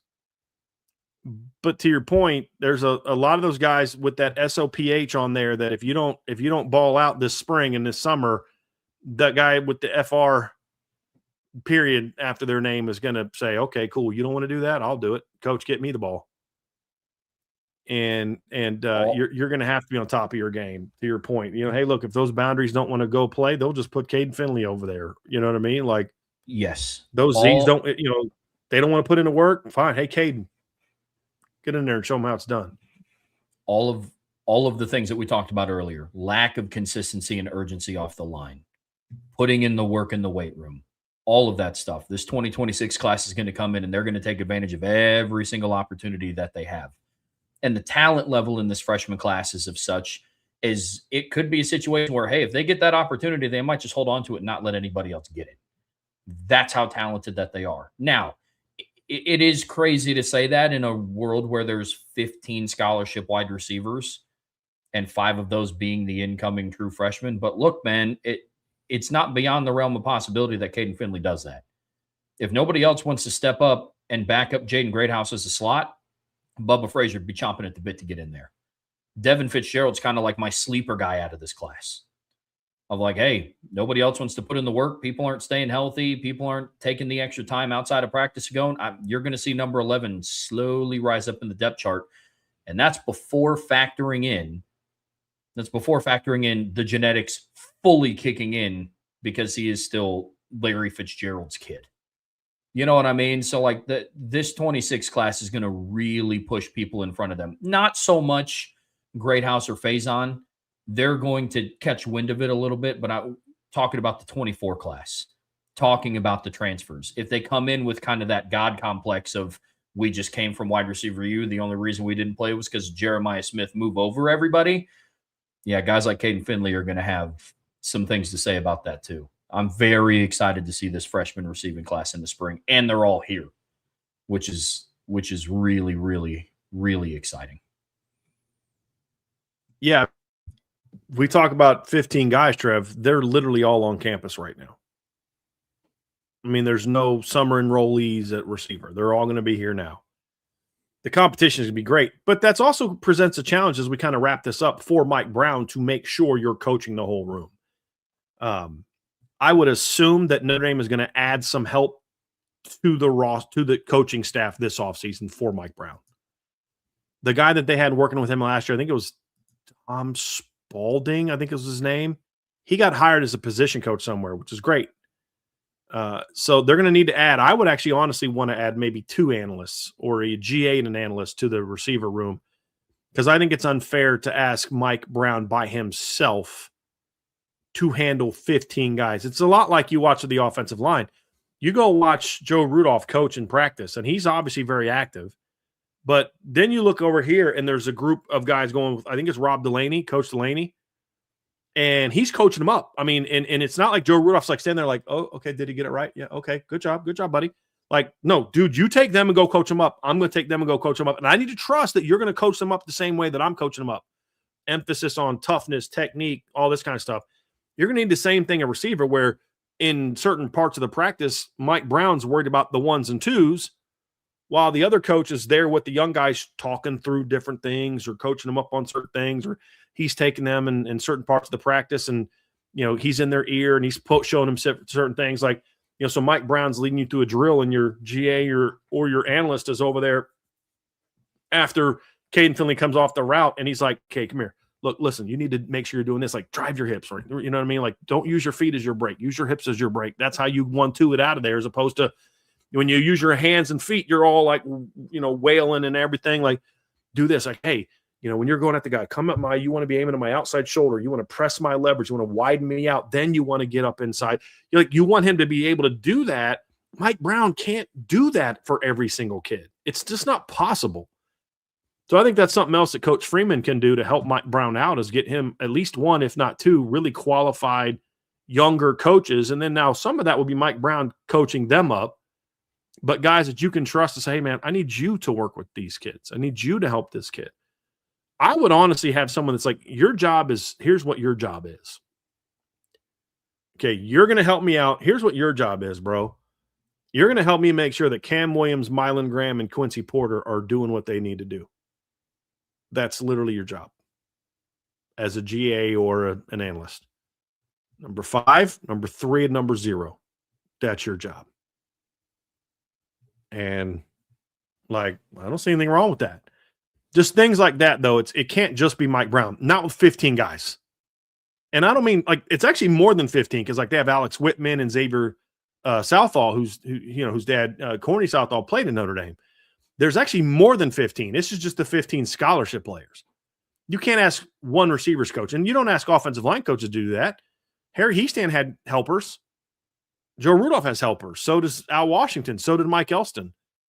I think you're going to need that at receiver with how much room you have. And hopefully Coach Freeman and Coach Denbrock are able to emphasize getting Mike Brown the help he's going to need to coach up a room that big. Most times receiver coaches have between 9 to 12 players at the most of scholarship players.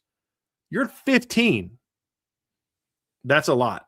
Now, the one guy that I don't think will be out there much in the spring is probably Matt Jeffrey, because he'll be playing lacrosse. And then Dylan Faison's also going to be playing lacrosse. So at least that kind of helps you a little bit as far as they're not going to be at every practice. But then that also can add challenges to you, because now you've got to make the time outside of your normal work time to get them caught up on stuff. So it's a challenge, and they're going to need to make sure Coach Brown has the tools he needs to be able to coach this room up the way it needs to be coached. Because as we've been saying for the last couple hours, Trev, there's so much talent in this room. Size, athleticism, ball skills, route running potential, speed. I mean, there's so much potential. But what do we say every time we use that word potential? I just am looking forward to the time we don't have to keep using that word to describe this position group. Because it's been going on for 6 years now. That's where we potential. I want it to be dude, they have one of the best receiver rooms in the country. Not they could have. If this happens, they will have. It's, dude, they've got it. They've got one of the best receiver rooms in college football. The potential's there. I just want to start. I can't wait till the day where we can actually say this is who they are, not who we think they can be. Agreed. And I want it to be a much more encompassing conversation when we talk about Notre Dame's receiving course, because that's the $1 million question. Is this finally the year that this wide receiver room takes the jump and is the unit that we expect them to be? This next offseason, I want to talk about this room and their performances the season as a whole. You know what I mean? Not so much, hey, go back and watch that one play in this quarter on this drive that he made this catch. He could do it. We just got to see a lot more of it. I want that conversation to be, yo, did you not just watch what he did in 2026? Every week? That's what I want it to be. Now, we're Irish Breakdown. We're still going to pick out individual plays. But with that being said, I don't want it to have to be that. And I would say there's only one guy on the roster right now that we could say that about. Yeah. And that's Jordan Faison. Yeah. That's the one guy you're like, dude, just keep doing what you're doing. I mean, yes, I think he can get better. But if he just is the same guy next year that he was this year, all right, cool. Pretty good. It's a pretty good player. You know what I mean? Even with Greathouse, we've seen him do it in flashes, but not consistently. He hasn't come close to maximizing his potential. Jordan Faison's the one guy you're like, no, he's good. Keep doing what you're doing, bro.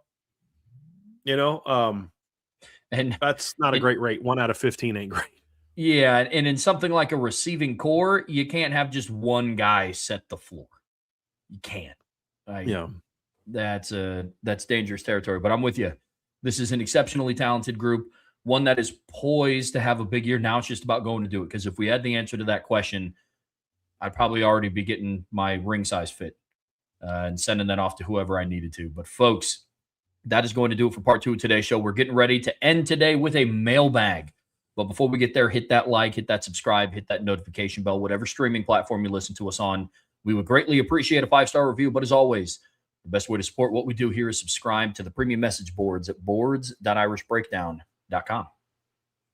And you're definitely going to want to do that today because there is a really good breakdown on the mid-zone that we did. 50-minute long video of me breaking down mid-zone. Just nothing but game film breaking that play down. And that's just the first of several off-season breakdowns. I'm working on a sort of their duo. It's not really duo. It's not really tight zone. It's kind of a hybrid of the two, but I'm working on that play next. And they'll have some pass game stuff coming up here down the road as well. But that's what the offseason is about, man. We just churn out a bunch of actual X's and O's, breaking down film, learn the game, understand the game stuff. I was probably like 20-some clips at least on there yesterday, Trev, for the one that I put up last night. So really good stuff. I think you guys will enjoy it. And then also in the breakdown is the stats breakdown that kind of shows – actually, you know what I should probably do, Trev?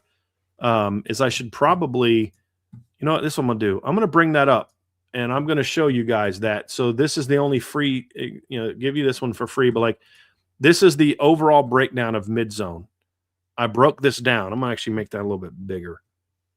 Let's see here. Let's kind of make that a little bit bigger. Let's go view. Let's go zoom in a little bit. And so like you see this, I break down every single play from the season. And is it mid zone? Is it duo? Whatever, outside zone, counter, whatever. And then I compile the data. So that's the overall production from mid zone. That's the efficiency numbers.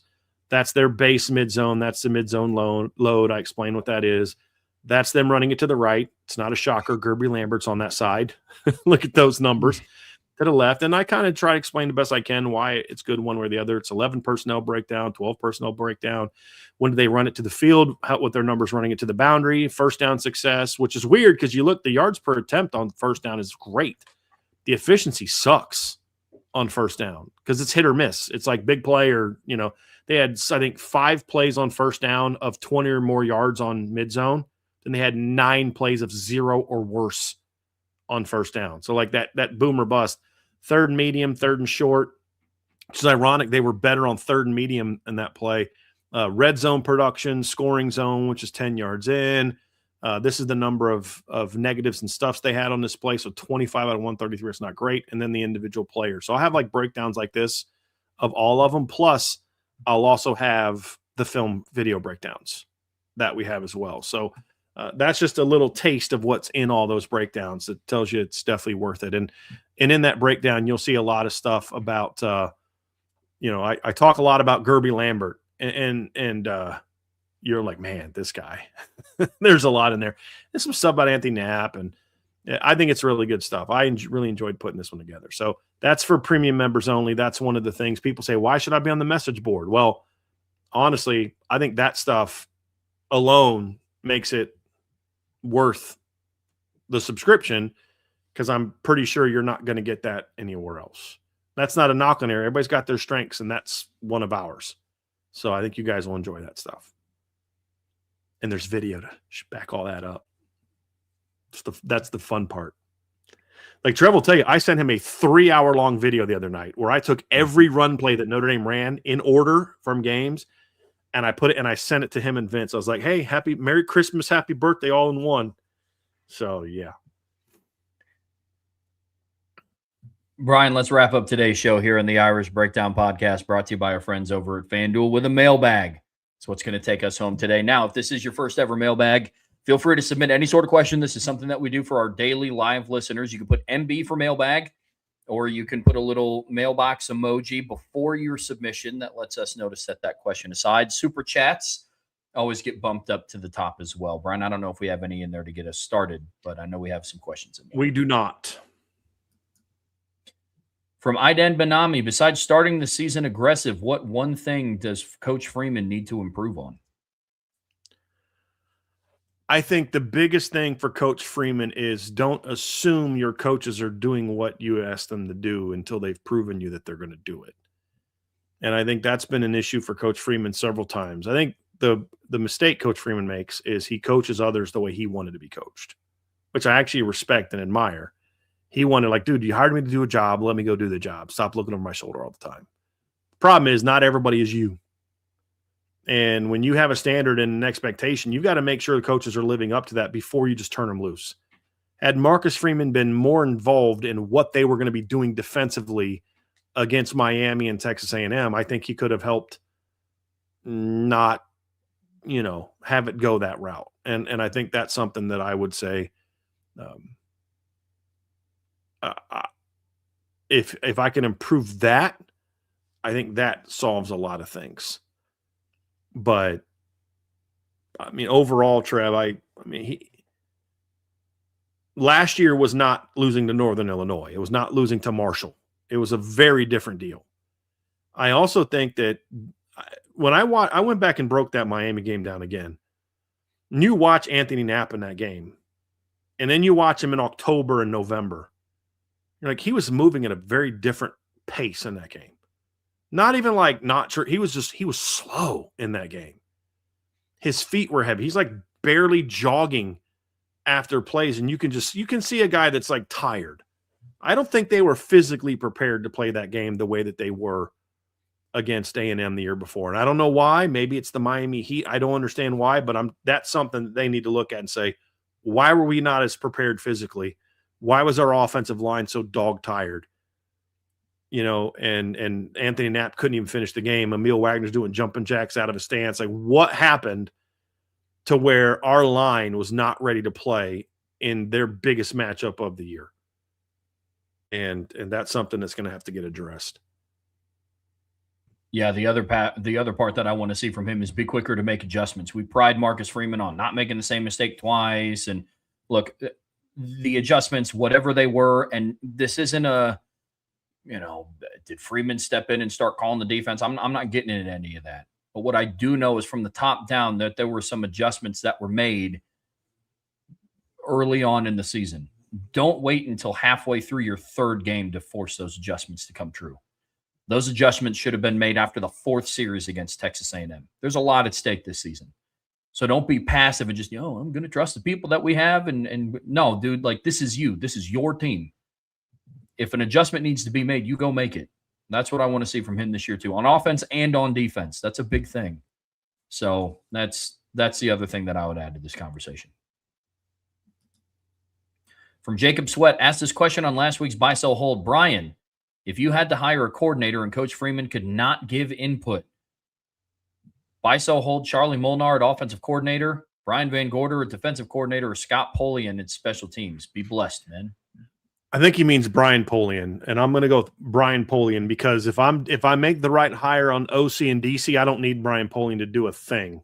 Here's the other thing I would do. I would hire Brian Polian, and then I would hire 2 good assistants under him, and then I'd fire him because that would be fun for me to have to fire Brian Polian. Somebody sent me a text the other day. He's the new head football coach at John Carroll. He's also the AD. And I said, well, he finally found an AD that would hire him to be a head football coach himself. But I would probably enjoy firing him. But in all seriousness, if I had an OC and a DC that were, what they needed to be, then I wouldn't need my special. I mean, dude, how often did Notre Dame need their special teams this year? I mean, it wasn't much. Teams kicking in the end zone, just got to learn how to make extra points. That's about it. But even without extra points and field goals, they were terrible at that, and they still had the best scoring offense. And here we'd go like a month and like, I forgot James Rundell was on the team. You know what I mean? So he can do the least harm. That's what it boils down to. Of those 3 bad coaches, he can do the least harm. At least in Notre Dame. Now he can go stink at John Carroll.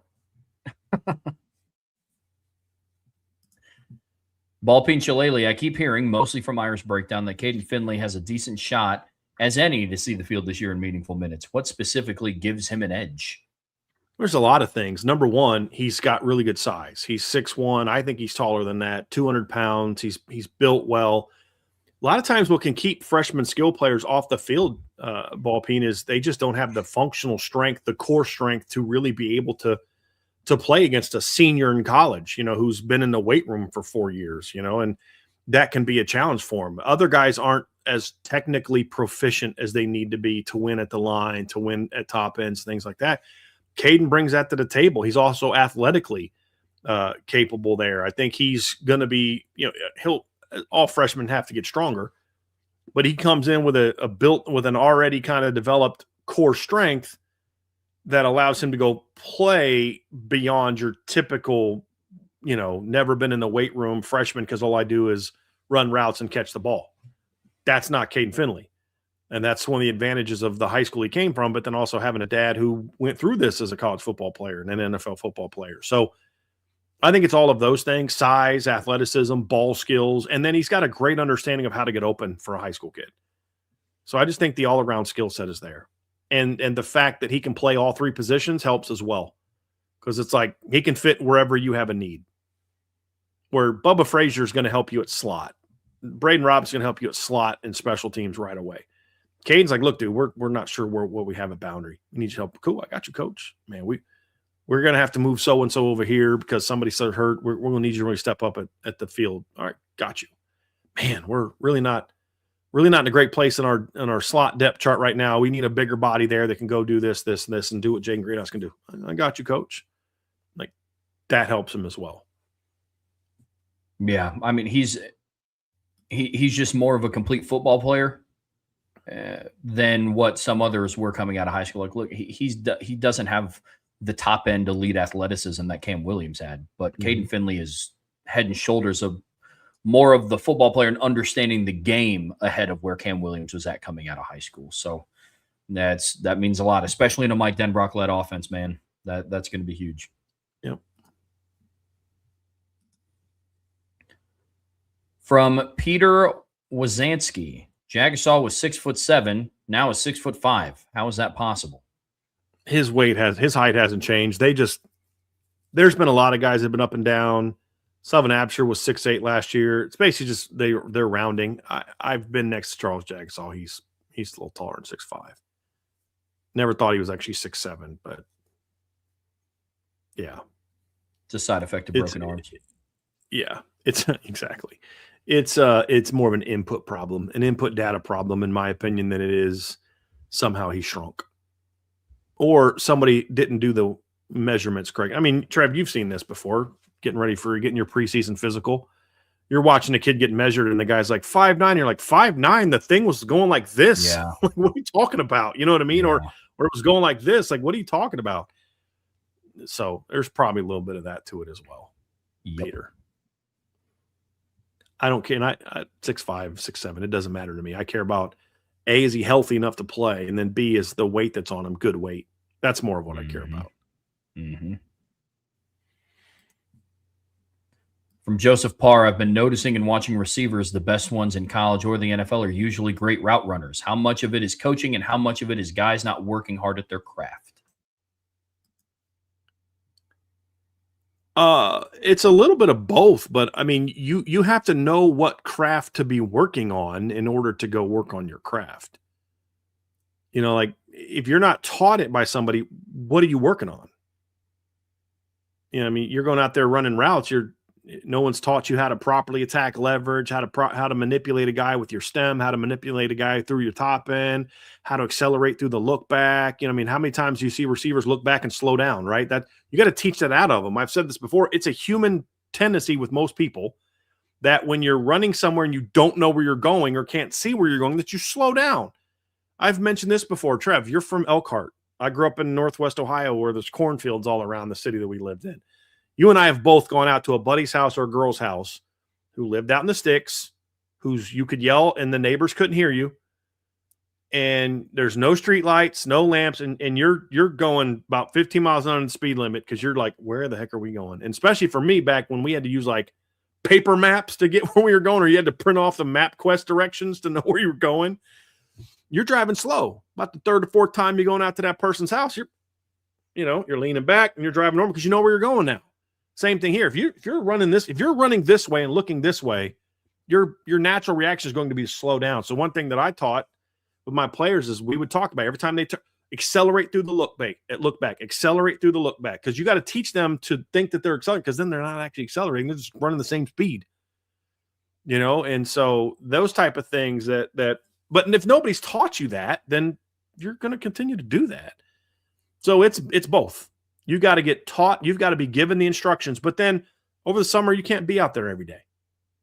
You can't be in the practice field every day with them. There's got to be a level of accountability in the offseason that, hey, you're putting in the extra work to get to where you need to get to, but I need to have made sure as a position coach that I've put you in a position to know what you need to be working on.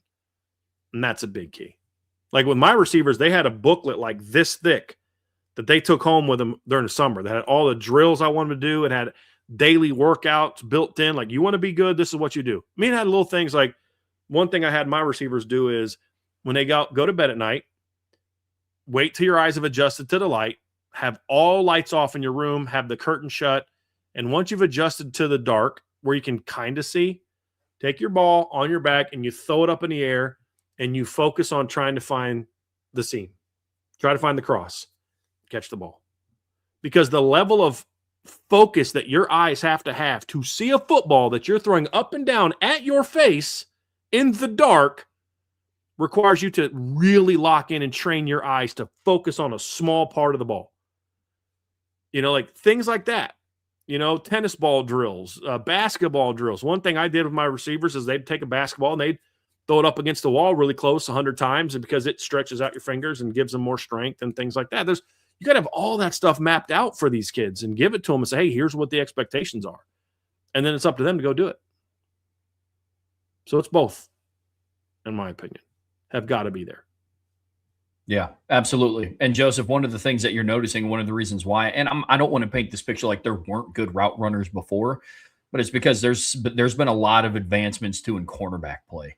Corners are now just kind of different breeds than what they were before. Like guys like Randy Moss and Calvin Johnson, like they didn't have to be physically imposed, or they didn't have to be insane technical route runners because they're going up against corners that are 5'10", 5'11". Now you got corners like Leonard Moore who are 6'2" and can run with you stride for stride.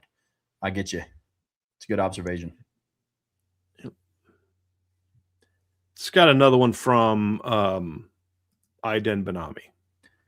Rare these days to see a head coach hype their former coach up the way Brett Bielema did for Coach Henry. I really like Brett Bielema and what he stands for, one of the main ones against Michigan cheating.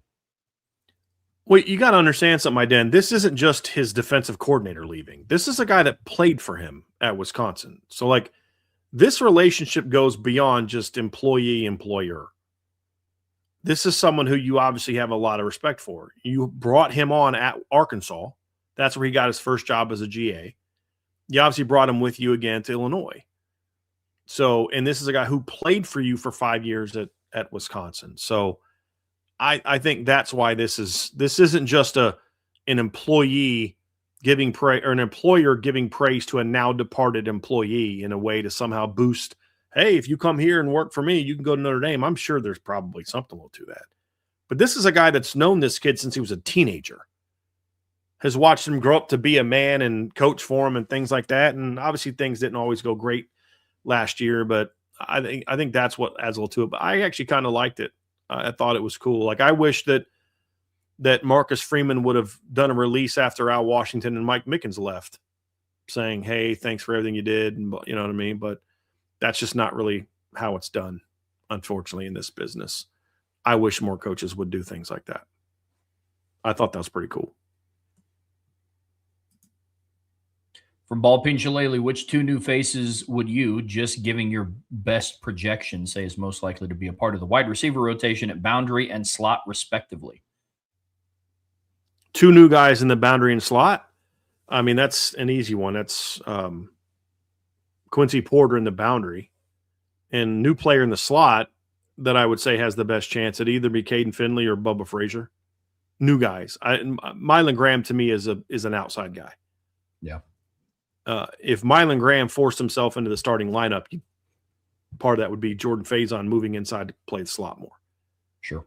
But could he play slot? Sure. But I don't think that's the way that Notre Dame uses the slot, I don't know that that's where I'd want him spending a lot of time. So if you're going to say slot and boundary, I would go Bubba Frazier or Caden Finley in the slot, and then Quincy Porter in the boundary of the new players. Agree, Trev? Yep, same page here. From Iden, how close is Knapp to being a tackle you're 100% confident in? Notre Dame is used to, for better words. Is he close to being elite? Iden,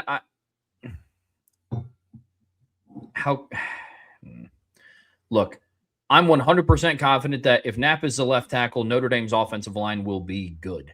The entire conversation that we've had really the last 2 years is good is not the standard at Notre Dame. If Anthony Knapp is your starting left tackle, you return somebody that was in 2024 a freshman All-American that now has 27 career starts under his belt, he's going to be good. But barring some dramatic shift in his development, he will still have issues playing in space. He will still have issues retreating. That doesn't go away with I'm just now a junior. Because if that's something that hasn't been cleared up in 27 starts, your age and how you've been in college isn't really going to make that big of a difference. So I'm 100% confident in him, in Notre Dame's offensive line being good. But for him as a tackle, this is just me. To varying degrees, I feel like he's capped out at that position. He is who he is there. And I think that he projects higher to the interior. How close is he to being elite? I think he's as close to being elite at left tackle as he will be. I think we've seen the best of Anthony Knapp at left tackle, and that is of a good left tackle. But good is not the standard at Notre Dame. That's how I view it. Agree. Anthony Knapp is a fine left tackle in college. He's perfectly capable of being a good left tackle in college, especially in the run game. But to Trevor's point, that's just not – he's not Zach Martin at left tackle. Because Zach Martin could play in space. Anthony Knapp is like somebody, we were talking about this in the chat the other day. Somebody was like, Will Campbell's a comp for Anthony Knapp. And I was like, well, from a standpoint of like this area, sure, but the physical comps aren't there because Anthony Knapp doesn't lack arm length. He just isn't natural in space. And I don't know that he's a guy that's necessarily great at anchoring when he's retreating because he's not a real big guy. When Anthony Knapp comes off the ball and fires vertically, he's a dude. I mean, he is a dude. There's clips in that mid-zone breakdown. You're like, dude, Anthony Knapp is smoking that dude. Go back and watch the play where he just destroys Mikael Kamara on the edge on that 98-yard touchdown run in the playoff against Indiana last year. But when he has to retreat the way he does at tackle, he's just not as good. He's just not as comfortable with the moves that you see in space. He likes things that hit quick. And that's why I say I just think he's better suited for being inside where the action just happens a lot quicker and it's more about you going vertical and about coming off of force and those type of things. And that's just more in his wheelhouse, in my opinion. But I have a level of trust in Anthony Knapp. I'm confident in Anthony Knapp that he's going to give you a certain level of play. I don't think if they would have played Miami in the playoffs, he would have been as bad as he was in the opener because I just watched that game again. I'm like, dude, he was gassed by the second quarter. It was ridiculous. And it wasn't just him. The entire line was dragging by the second quarter. That's a strength conditioning and coaching problem as much as anything. But I don't think that would have been the case in October, November, or December. Would he have won that battle? I don't know.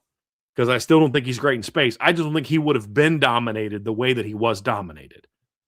That's where I'm at. But I still feel like your best five on the field for Notre Dame this year, without a doubt, 100%, a healthy Anthony Knapp is starting for me on the offensive line. That's not even a discussion. And he's got a chance to be one of my 2-3 best linemen. I just don't want him starting at left tackle.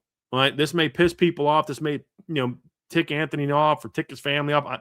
It's not that I don't think he's a really good football player. I just think he can be elite. He was a good left tackle last year, Trev. Gave up, 9 pressures all year? That's pretty good. But why would I settle for pretty good there when I think others can be better there? And even more importantly, why would I schedule for him being pretty good at left tackle when I think he could be elite at center or guard? That's my frustration. This is my ideal alignment. I'm saying it right now. When everybody's healthy, left to right, Will Black, Ashton Craig, Anthony Knapp, Charles Jagasol, Kirby Lambert. The reason I'd put Ashton Craig at guard instead of center is because if he gets hurt again, I don't want to have to then once again find a new center. I'm going to let him compete at guard. Sully and Joe Otting, whoever I think is the next best guy, compete at left guard. And then when Ashton comes back, he gets a chance to win that job. And I think he'd do well there. And then Anthony's my center. Because one thing Anthony Knapp has done, he's proven to be pretty flippin' durable in the last 2 years. So I would love to have that rock up the middle of my offense. I think he'd be really good at center. I think he's a first-round draft pick if they moved him inside, especially if he's a center. If he can handle that, if he can snap and step and play with power as a center, and he's an athletic kid, I think he's a first-round draft pick. I think he's got that kind of ability as an interior player. So when people get mad that I say he's not a tackle, you can get mad all you want, but I'm literally saying he could be a first-round draft pick somewhere else. Why is that a bad thing? But he could be a day 2 or day 3 draft pick at left tackle. Okay, fine. They're going to move him inside anyway. You know what I mean? Like, how about you go inside now, prove yourself, and be a day 1 or day 2 draft pick? That's my frustration with the whole thing. And you've got dudes that can play that position. You just got to give them a chance to do it. I mean, hey, I don't know what the hesitation is. I was told somebody's got to force their way. Well, Joe Rudolph told us that Will Black already knows how to play tackle. That's why he moved him to guard. And one of the most absurd things I've ever heard in my entire life. So that transition should be pretty easy for him, shouldn't it? You'd think. A lot of sarcasm coming to my mouth at the end of that one. From Sine, Cosine, Tangent, what is your ideal stats for the wide receiver room this year if we win the Natty? I don't really have one, Sine. I'm not trying to cop out. It's just there's so many things that are going to factor into what the stats are. Is it 2 guys dominating the catches and yards? Is it 1 guy and everything else is spread out? Is it everybody's kind of spread out and your top 4 or 5 guys are all kind of making different plays at different times? I don't know what the answer to that is. I mean, I think Notre Dame this year will probably be at least 250 to 260 yards passing per game, at least this year. I think that's a pretty healthy prediction. They were at 255 last year. Excuse me. CJ Carr will be at 250, 260. He was at 228 last year, 250, 55 overall. That number's a little misleading, Trevor. I want to take the Syracuse game out for CJ real quick. And because what are the odds that there's ever a game where CJ doesn't take the field until it's 21-0, and throws for 49 yards. He averaged 244.7 yards per game in the other 11 games. So 250, 260 at least is a very fair thing to assume that they can get to next year. And, how that's spread out, I don't know. I don't have an ideal. I just care about the guys make plays when they need to make plays.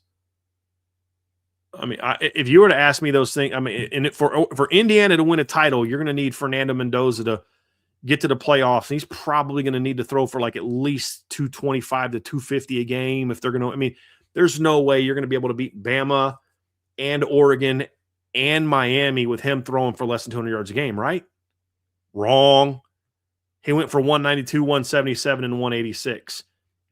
Didn't need to make a ton of plays, but like when he had to make one, he made them.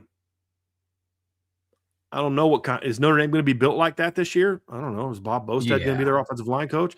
Like that's the thing is there's a lot of things I don't know. Are they going to be out of the fourth quarter of most games? I think that they will. So at the end of the day, I just care about, do they have guys can make plays against the best competition and in the biggest moments? If Jordan Faison has 2 catches for 30 yards, but they happen to be on a third down to get to their first touchdown and a first down that sets up their last touchdown, I don't care what he did in between. They won the game, and he made 2 huge plays. If he has to catch 7 balls for 120 yards to win the game, then that's what I want him to be able to do, or for Greathouse or whoever. And ideally, what I would like, honestly, Trevor, is that they don't have a guy. Like, okay, Faison is the guy that balls out this game. Greathouse balls out that game. Mylan Graham balls out that game. This one, Quincy Porter went off. They couldn't cover him in the boundary. Remember that game when Cam Williams went out there and like had 4 catches for like $120, 2 touchdowns? And like, I want it to be kind of spread around where you try to stop one. Okay, you're going to have a tough time now guarding this guy. That's what I kind of want him to be. I just, especially in February, I don't have any ideal stats. I want to be at least 260. How about this? I want CJ to throw for at least 260 a game, and you can break it up however you want, as long as they're winning. Yeah, I mean, what's my ideal? I go look at what LSU's receivers did in 2019. I'd love that. Like what? But I respect the question, Sign. I do, and I get where you're coming from. I don't care about what their stats look like at the end of the year because I've watched Notre Dame receivers before ball out against inferior competition, and there is inferior competition on their upcoming schedule. Believe me. That being said, I just care about what their production is and if they are a viable option in big games because I can count on just both of my hands in the last 8 years the time Notre Dame's receivers were viable weapons in big games. Malachi Fields against Miami and A&M this year. Jaden Greathouse against Penn State and Ohio State last year.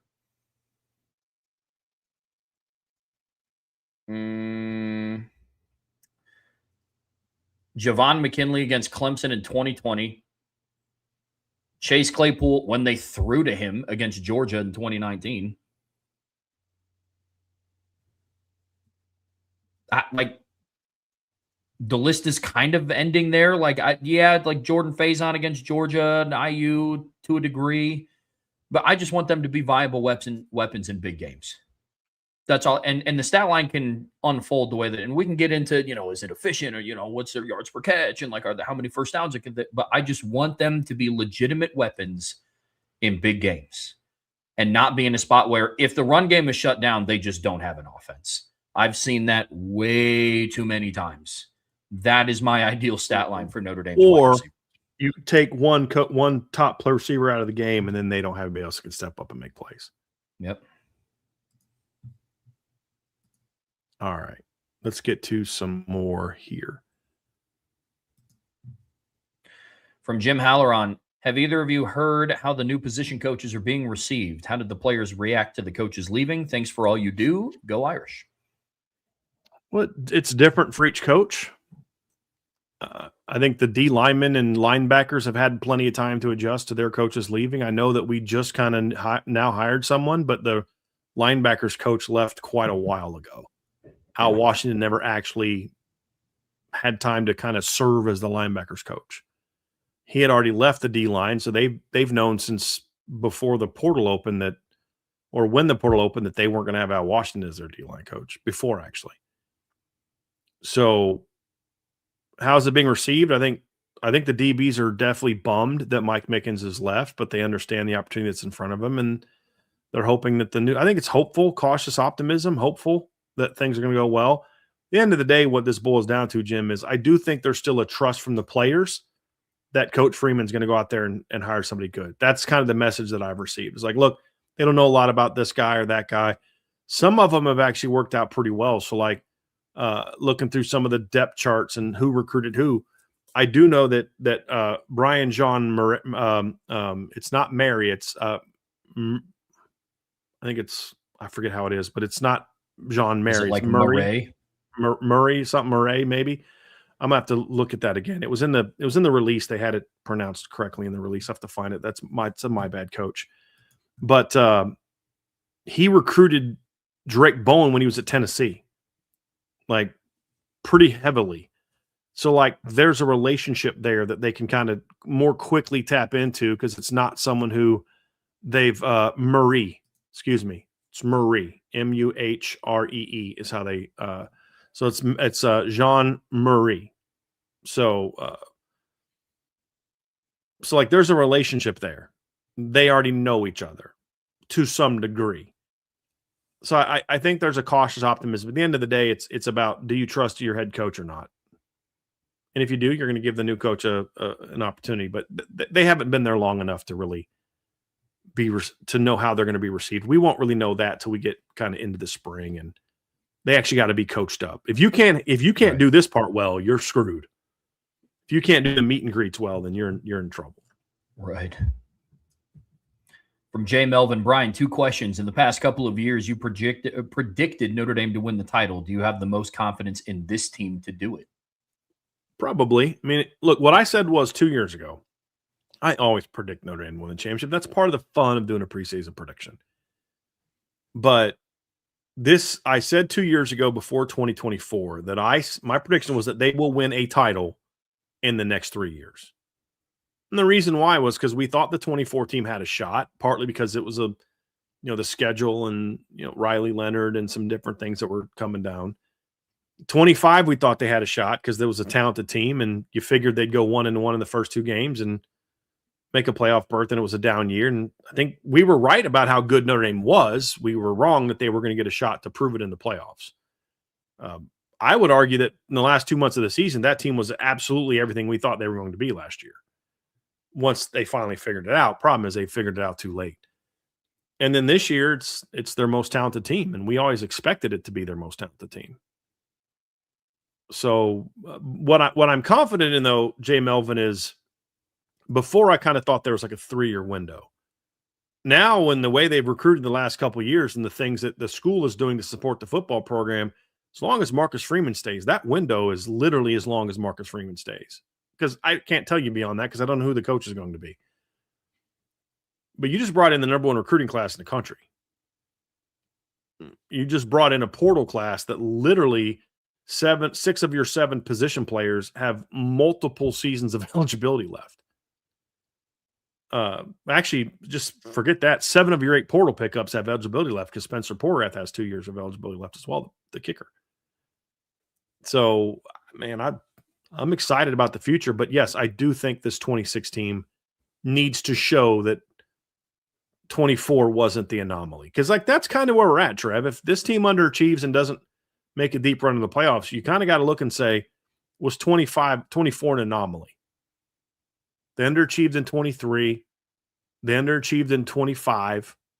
And then they underachieve again next year. Let's say they either don't make the playoffs or they get knocked out in the quarters, get blown out in the semis or something like that. You got to look back and say, okay, maybe that's the anomaly. And that raises even more questions about Coach Freeman. If you look like we expect this team to look, then it's like, okay, yeah, this window is going to open up even greater. And that's honestly what I think this team is capable of this year, Trev. You and I talk about this literally almost daily. Every time we're talking about a topic, it ends up with one of us saying, God, this team is so loaded. Almost every conversation we have, it's like, hey, man, what'd you have for dinner last night? I made this and this, but man, I was looking at the roster. This team is loaded. I just loaded baked potato for dinner, but not as loaded as Notre Dame's 2026 roster. No, I get it. Look, Jay Melvin, I'll answer it this way. I have the same level of confidence right now that I did last year because I was also very confident Notre Dame was going to win one last year as well. Here's why. Every team, every single year has a flaw. Even some of the great teams that we talk about on this channel. In 2020, Alabama was the clear-cut favorite to win, but it's like, they still lost, Jerry Jeudy. They still lost impactful talent on their defense. They still lost this. In 2019, the question was LSU's defense, or, was Joe Burrow actually legitimate? Obviously, before the 2019 season started. Last year it was, they got Jeremiah Love, Mike Denbrock year 2. They finally have a quarterback who's pushing downfield. They got this. All the position coaches on defense come back. And, this year it's, all right, CJ's in year 2 and Mike Denbrock's in year 3. So, there's always good and bad to every single one. But I have the same level of confidence that this roster can win a national championship. Same level that I did in 25. I have more confidence this year, though, that they're going to handle business in the regular season than they did last year, though. That's where my confidence changes. But just when I look at the roster, my confidence level is the same because I think that they should have won one last year. And I'll die on that hill. They should have. Gosh, so frustrating. Yeah. From Aaron, I can't roll my R's. Valerio, I think is how you say that. That's not going to sound as good as if I could roll my R's. But Aaron, appreciate you nonetheless. What is the likelihood Marcus Freeman leaves if Notre Dame wins a national championship in 26? Love listening to y'all on my route. Go Irish. Yeah, Aaron, I'm curious. What kind of route are you? Do you drive a UPS truck, FedEx? Are you post office? Are you semi driver? I would be curious about that because I know we have several semi drivers, and my dad was a UPS truck driver most of my childhood. So, great deal of respect for you guys and what you do. But just always kind of curious. But I don't know. I, I think you could make a case either way, honestly, Aaron, in that you could say if he wins a championship, it's kind of like, well, I've accomplished what I came here to do, and now I'm off to my next challenge. I could see that. Yep. But I also could see it like, dude, we got something rolling here. Why win one when I can win two or three and I can go down as like, you know what I mean? Like one of the legends of all legends of a place like Notre Dame. I could see that case as well. And then if you win the title next year, let's just say, then I think the thing that Marcus Freeman has worked so hard for becomes more attainable. And now it's like, let's keep this thing rolling. I could see it going either way. And really which way it goes is going to depend on him and his personality and his goals and his desires. My hope is that what it would take to win a title would be sort of invigorating for him. Like, dude, I got this taste and I want to do it again. And I want to do it again. And because if you're a coach, I've said this a million times, you've got an ego. I've got an ego. I mean, that's not shocking anyone that's watched this channel more than 15 minutes. But like Nick Saban's got an ego, Dabo's got an ego, Ryan Day's got. I mean, you can't be great at this kind of profession if you don't have supreme confidence in yourself to do it.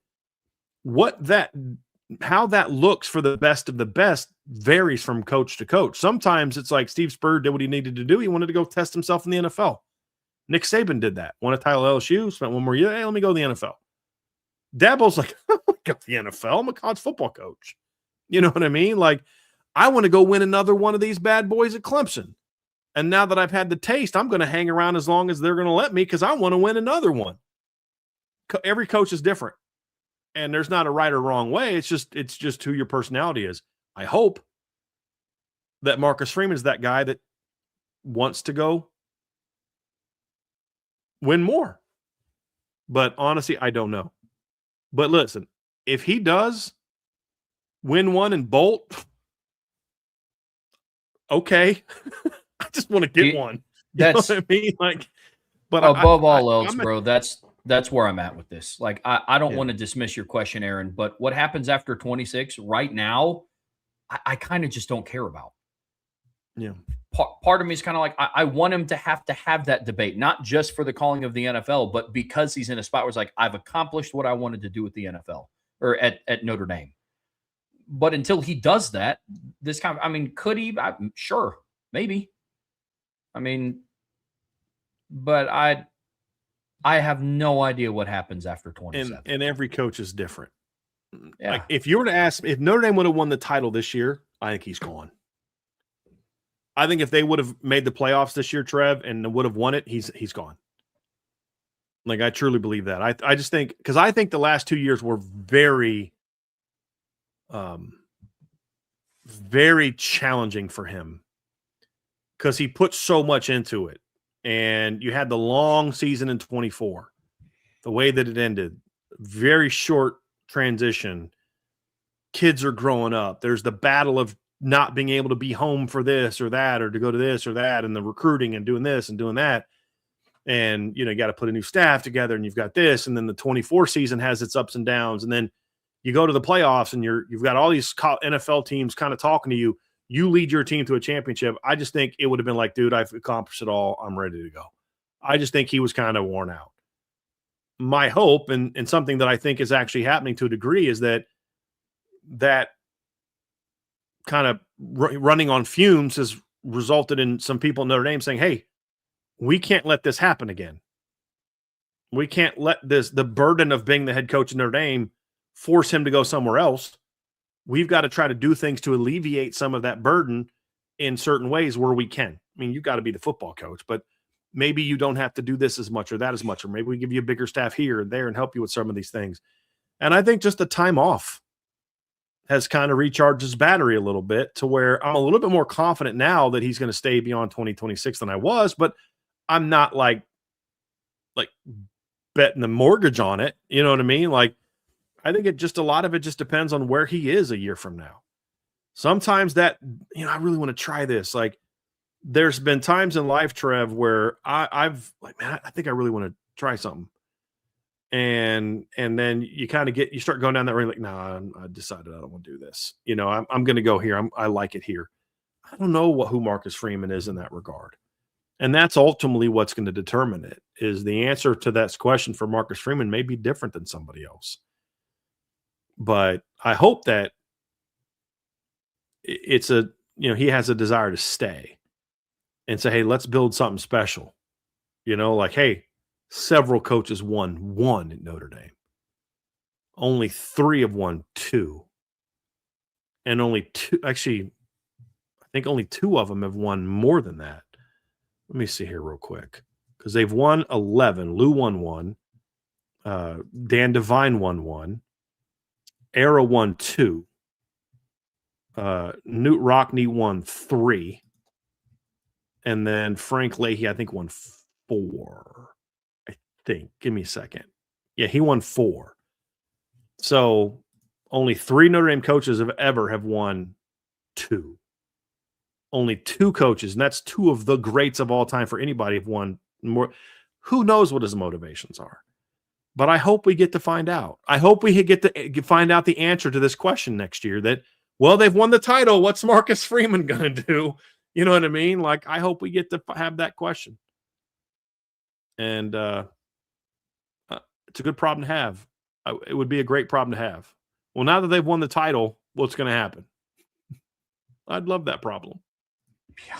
Love it. I just want to see him. I just want to see him win one. And to be honest, I don't care what happens after that. We could sit here and pick up the pieces after. I just want to see one. From Jay Melvin, also, what gives you the most confidence that Notre Dame has the best roster over teams like Oregon or Texas who have a lot of talent and return a lot? Yeah, I think those are – what's that? Oh, go ahead. I was getting ready to answer it. Go for it. For me, it's depth. Like, there are teams in the starting lineup that can go toe for toe with Notre Dame. Now, overall units, I still think Notre Dame has the best secondary in the country. Cornerback specifically, cornerback duos, I think Oregon could challenge Notre Dame. I'm still taking Notre Dame 8 days of the week, but there are teams like that could challenge. But overall depth, yeah, that's the biggest difference for Notre Dame. Is at some positions they're going 2, 3, 4 deep there, whereas other teams like an Oregon or a Texas or an Ohio State have a really promising starting offensive lineup or a really strong starting defensive lineup. It's just, I like Notre Dame's depth better than anybody else's in the country. It's like the cornerback one is interesting because that's one that I would use an example for. Mine's a little different. I don't think their cornerback rooms are as good as Notre Dame. Oregon's cornerbacks are not as good as Notre Dame's. But here's the thing I would say. Unlike most teams, they have corners that you can at least say are comparable, or a lot of other teams aren't. You know what I mean? Like, those 2 young kids aren't as good as Notre Dame's now, but maybe now that they're going into their second years, you know what I mean? Like, they're at least, like, the gap isn't great. The gap's not enormous, where with everybody else, it's enormous. Yeah.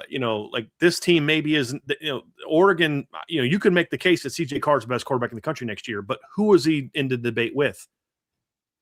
Oregon and Texas. So I think that's where those rosters stack up. But Trev's point about depth is huge.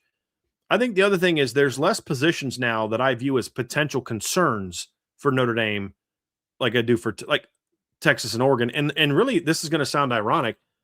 The biggest question that I have for those 2 teams where I think Notre Dame has an advantage right now that makes me say their roster's better is offensive line.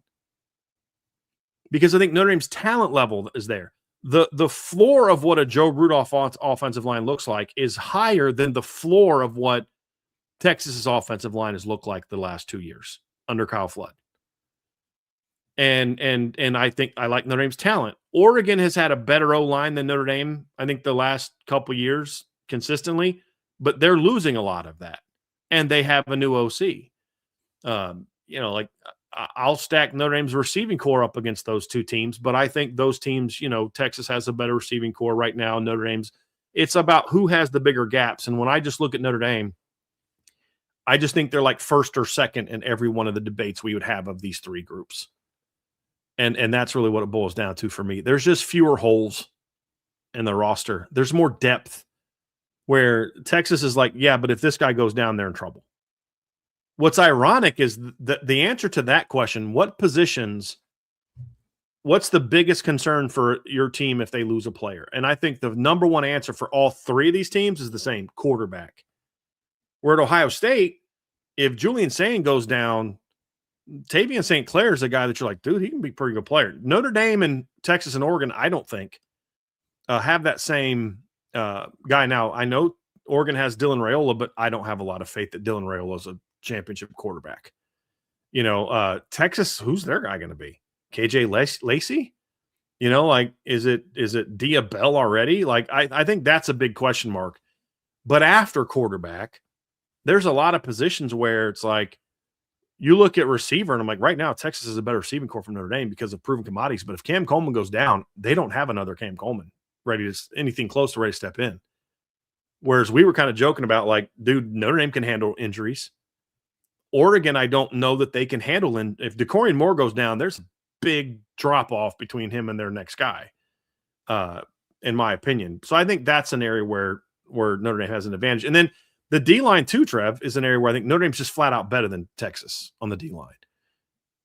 They have arguably the best player in this comparison of three teams on the defensive line in Colin Simmons, but the units as a whole, starting lineups are better.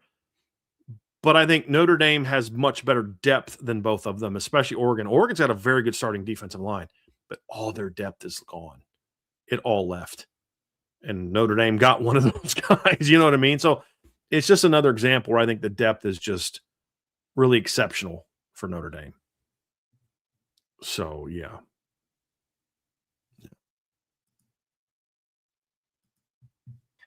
From Nicholas Grosh, who is your next Indiana?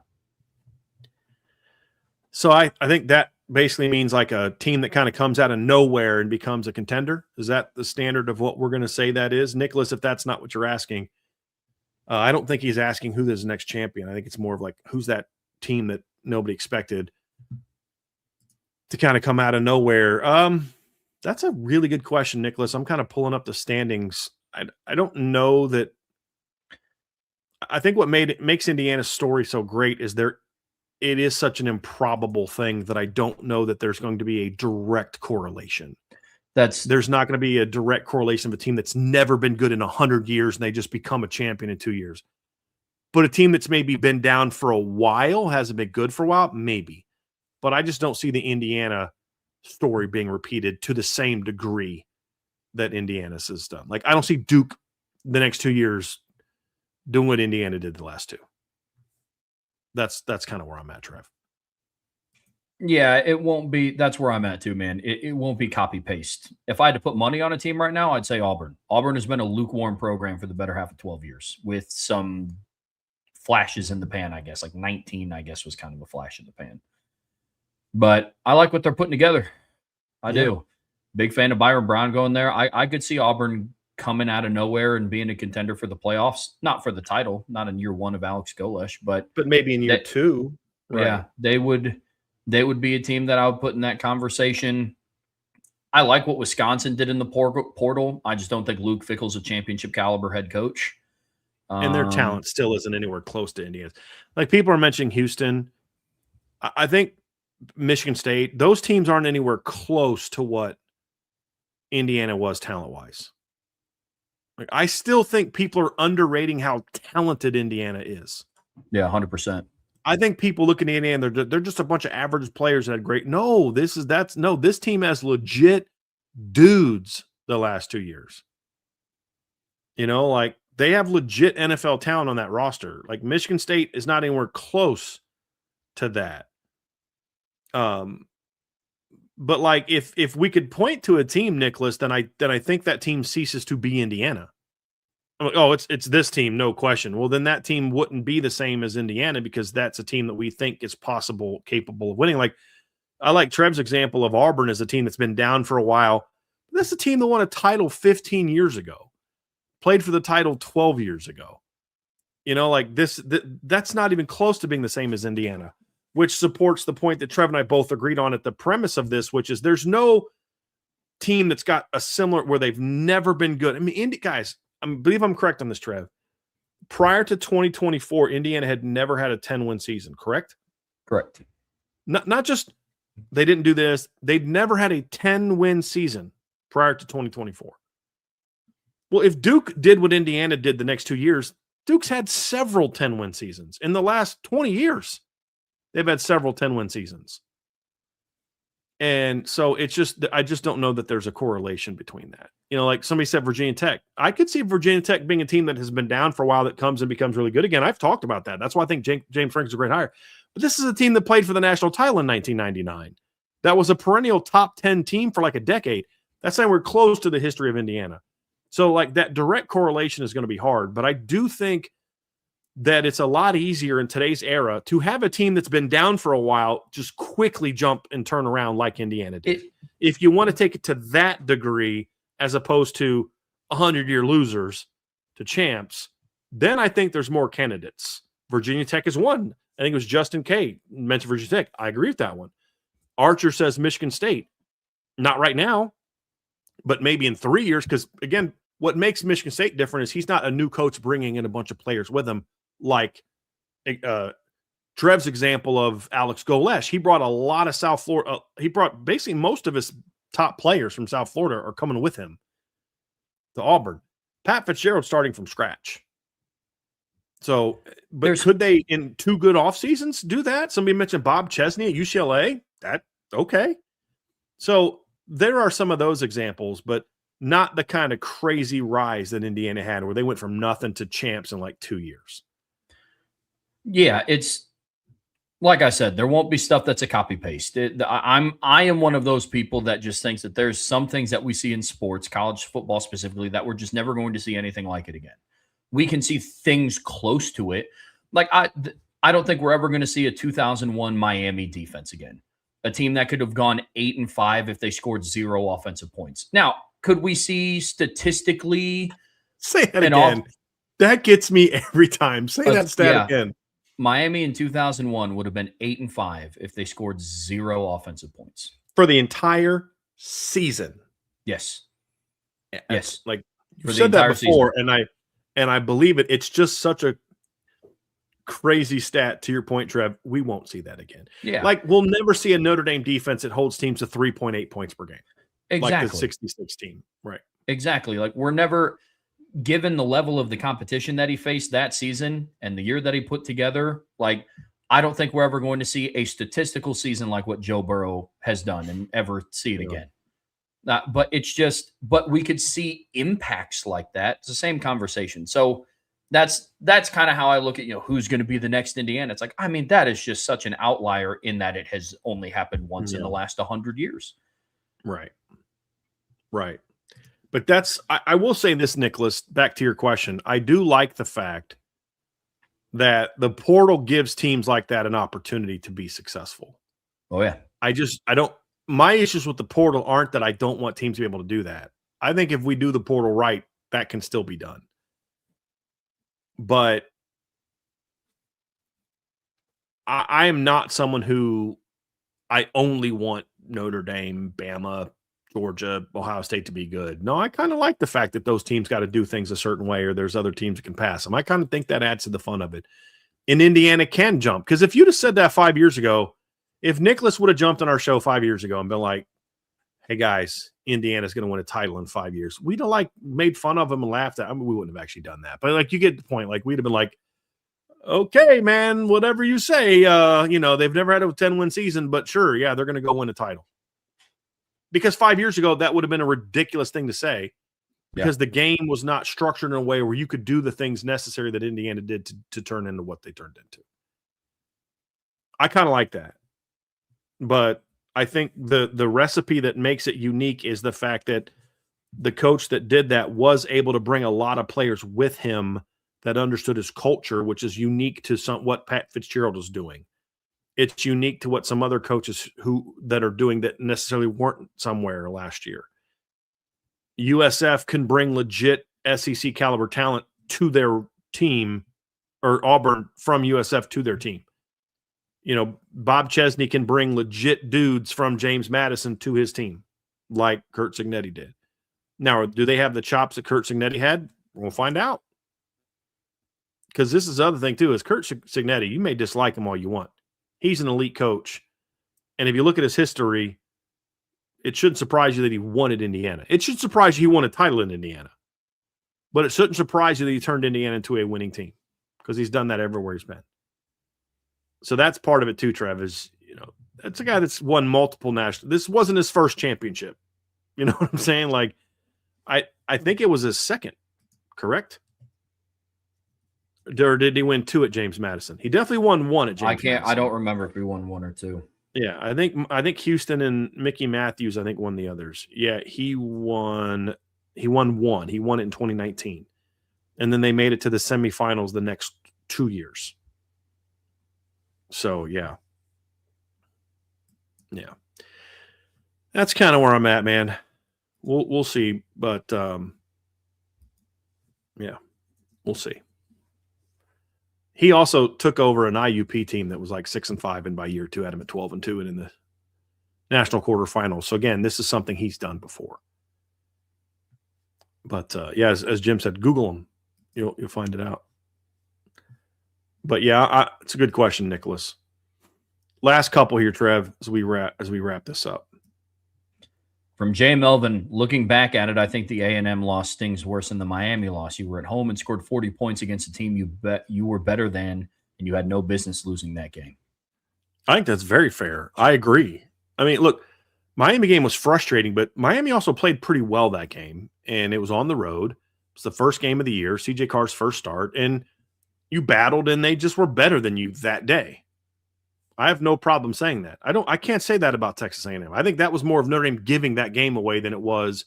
Like, what was the comparable play, like Mario Craver get hit by 3 guys at midfield and they all whiff on the tackle against Miami? Miami earned their win over Notre Dame. A&M did to a degree, but there was also a lot of Notre Dame handing them that win. You force an incompletion on 3rd and 16, and then you have an unnecessary hold on a route that wasn't even where the ball was thrown. You drop an interception in the end zone. You miss an extra point. It's like there was so much of that in that game where you're just like, dude, you gave them that game. Miami beat Notre Dame. Just fair and square, beat them for 60 minutes. Notre Dame's talent is what allowed Notre Dame to get back in that game, because they still have better players top to bottom. A&M game was more of you kind of peed down your leg a little bit on defense and just choked that game away. More so than it was you got whooped. Miami game, you got beat. I can live with that. I can live when you just get beat. Sometimes that happens. I have a harder time accepting a game where it's like, dude, they didn't necessarily beat us. We gave them that game. That's a much harder thing for a coach to accept. And so I agree with Jay Melvin here, Trev. He scored 40 points, blocked a punt for a touchdown. I mean, it just... Yeah, how the game played out definitely didn't help. In my opinion, and this is just me, but in my opinion, it's whatever game would have came second, because that was a game where it's like, you have to win this one now. Because you dropped the first one, you have to win the second one. So if they would have opened the year against Texas A&M at home and lost in a similar fashion, and they went on the road and lost to Miami their following game, I think that one would have been the one that stung for me more, especially after knowing that Miami then would also go on to lose to Louisville and SMU. So it's just like, should have won both. I agree that day they were the better team. And look, I agree with what you're saying that Notre Dame gave it away, but in the key moments, Texas A&M was better than Notre Dame in those key moments. They were. Like, they were the ones. I don't know that I agree with that, but I mean, I still think some of that was Notre Dame making mistakes. So if you count that by, like, to me, when I say better, I think like Miami outplayed Notre Dame. I think Notre Dame made mistakes that cost them more so than A&M making a play. You know what I mean? Like your argument yes, is more A&M, so Notre Dame lost the game, not A&M winning it, whereas Miami won it. Now, look, Marcel Reed still had to make that 4th down throw. But like, it should have never got to that 4th down throw. And it was Notre Dame's mistakes that got them to that moment. That's like that's a say that what you just said again, Trev, because that's exactly how I feel. What I'm saying. It's Say that what you Notre just said Dame again. lost the game. Texas A&M didn't win it, whereas Miami won the game. Exactly. Yeah. Miami beat Notre Dame. Notre Dame beat Notre Dame against Texas A&M. Yes, A&M made some plays here and made some plays there, and you got to give them credit for that. But like that wasn't a game where it was like, boy, they were just better than you that day. Like, no, Sure. you should have. Notre Dame's on the verge of blowing A&M out, and then it was their own mistakes that let A&M get back in that game. That's the difference. Where Notre Dame was getting whooped by Miami, they had to come back. A&M did, but see, A&M. Here's where I'll give A&M credit. They didn't make those mistakes that Notre Dame did. That's more so what I meant about the key moments. Yeah. I mean, it's like in the opportunity at the end of the game for Miami or for Texas A&M, they had to kick the extra point still, I believe, right? Because it was take the lead. 40-40. Yeah, and they executed. Notre Dame didn't. In order to come back, like Marcel Reed didn't throw an interception in the red zone. CJ Carr actually didn't throw an interception in the red zone that game. His was closer. Yeah, it was in their own territory. Yeah. But still, point being, it's just like in those key moments, like that's but by and large, I'm with you. It's like I'm in agreement that Notre Dame more so lost that game than Texas A&M went out and won it. But in my opinion, big picture, Melvin, I think it's whatever game would have came second, because that was being at home hurt game. too. Losing at home always stings a lot more than losing on the road. Sure. It really does. Here's the last one, Trev, from Andrew Archer. There's some other good questions left that we're not going to be able to get to today. I'd love for you guys to put those in the Thursday mailbag. It'll be me and Sean Davis on Thursday, and then also on Friday for our big mailbag. So if you guys remember those questions, get them in. This is going to be our last one before we get out of here. From Archer452, our resident Ohio State fan in the chat, there are reports Alabama is looking to cancel their upcoming series with Ohio State, with the excuse being the SEC going to a 9-game conference schedule. Do you think they'll cancel the Notre Dame series too? They will absolutely try to cancel that game, in my opinion. I hope that it doesn't end up happening, but I do think that they will, yeah. It's sad, but I think that they will. Yeah. I don't know why. They lost to a 5-7 team to start this season and still made the playoffs. I don't know why they would want to get out of that kind of game.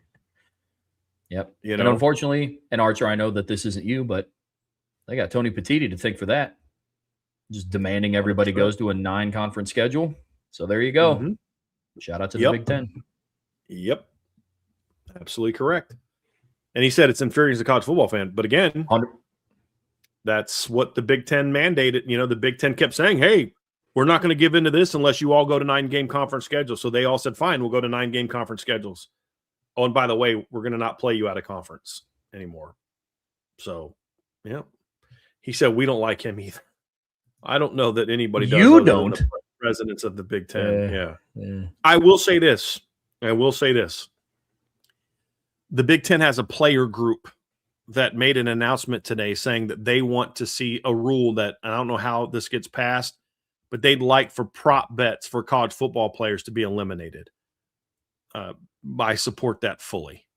I hope that Notre Dame's leadership council comes out with that same kind of thing. I know the gamblers don't love that, but I think that is a very dangerous path. I've heard some stories that they've talked about things that are said to them by fans and things like that I just don't think is necessary for collegiate athletes. And people say, oh, they're making money now. No, they're still 18, 19, 20 years old. Imagine if Tiki Hola is playing next year and he's 16, 17 years old. I don't care what he's making.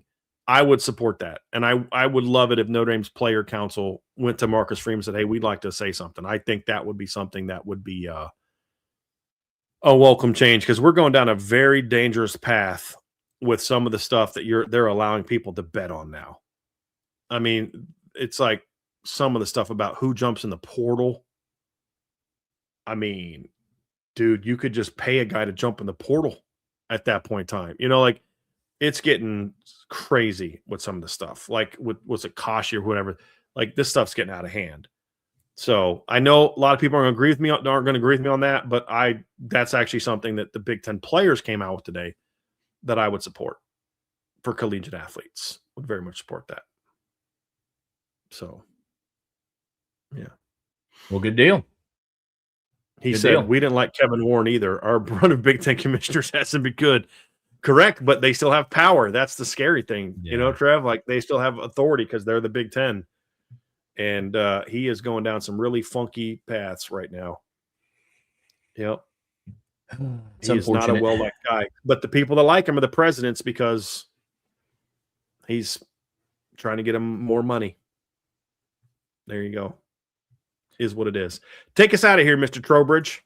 Folks, that's going to do it for us here today on the Irish Breakdown Podcast. Here in about 45 or so minutes, the guys are going live on IB Nation Sports Beat. They're actually an interesting topic tonight. I'm going to probably give it a listen. They're going through like one question for every position coach on the current staff. So very interested to see where Sean and the guys take that. So that goes live at 5:05.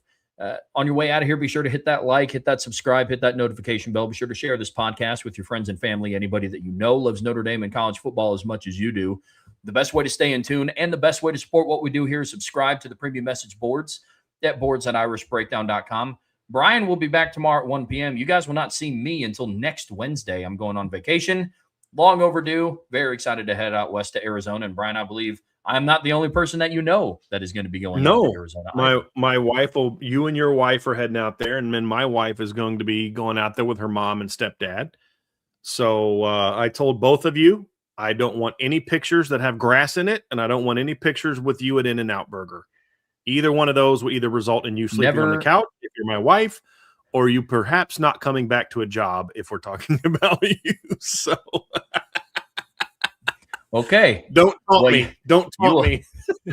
I've never had it. It's on the bucket list to try. So no, but in all seriousness, you definitely have to do it, man. I love it. I absolutely love it. And then on the bottom of a lot of their cups and things, there's Bible verses.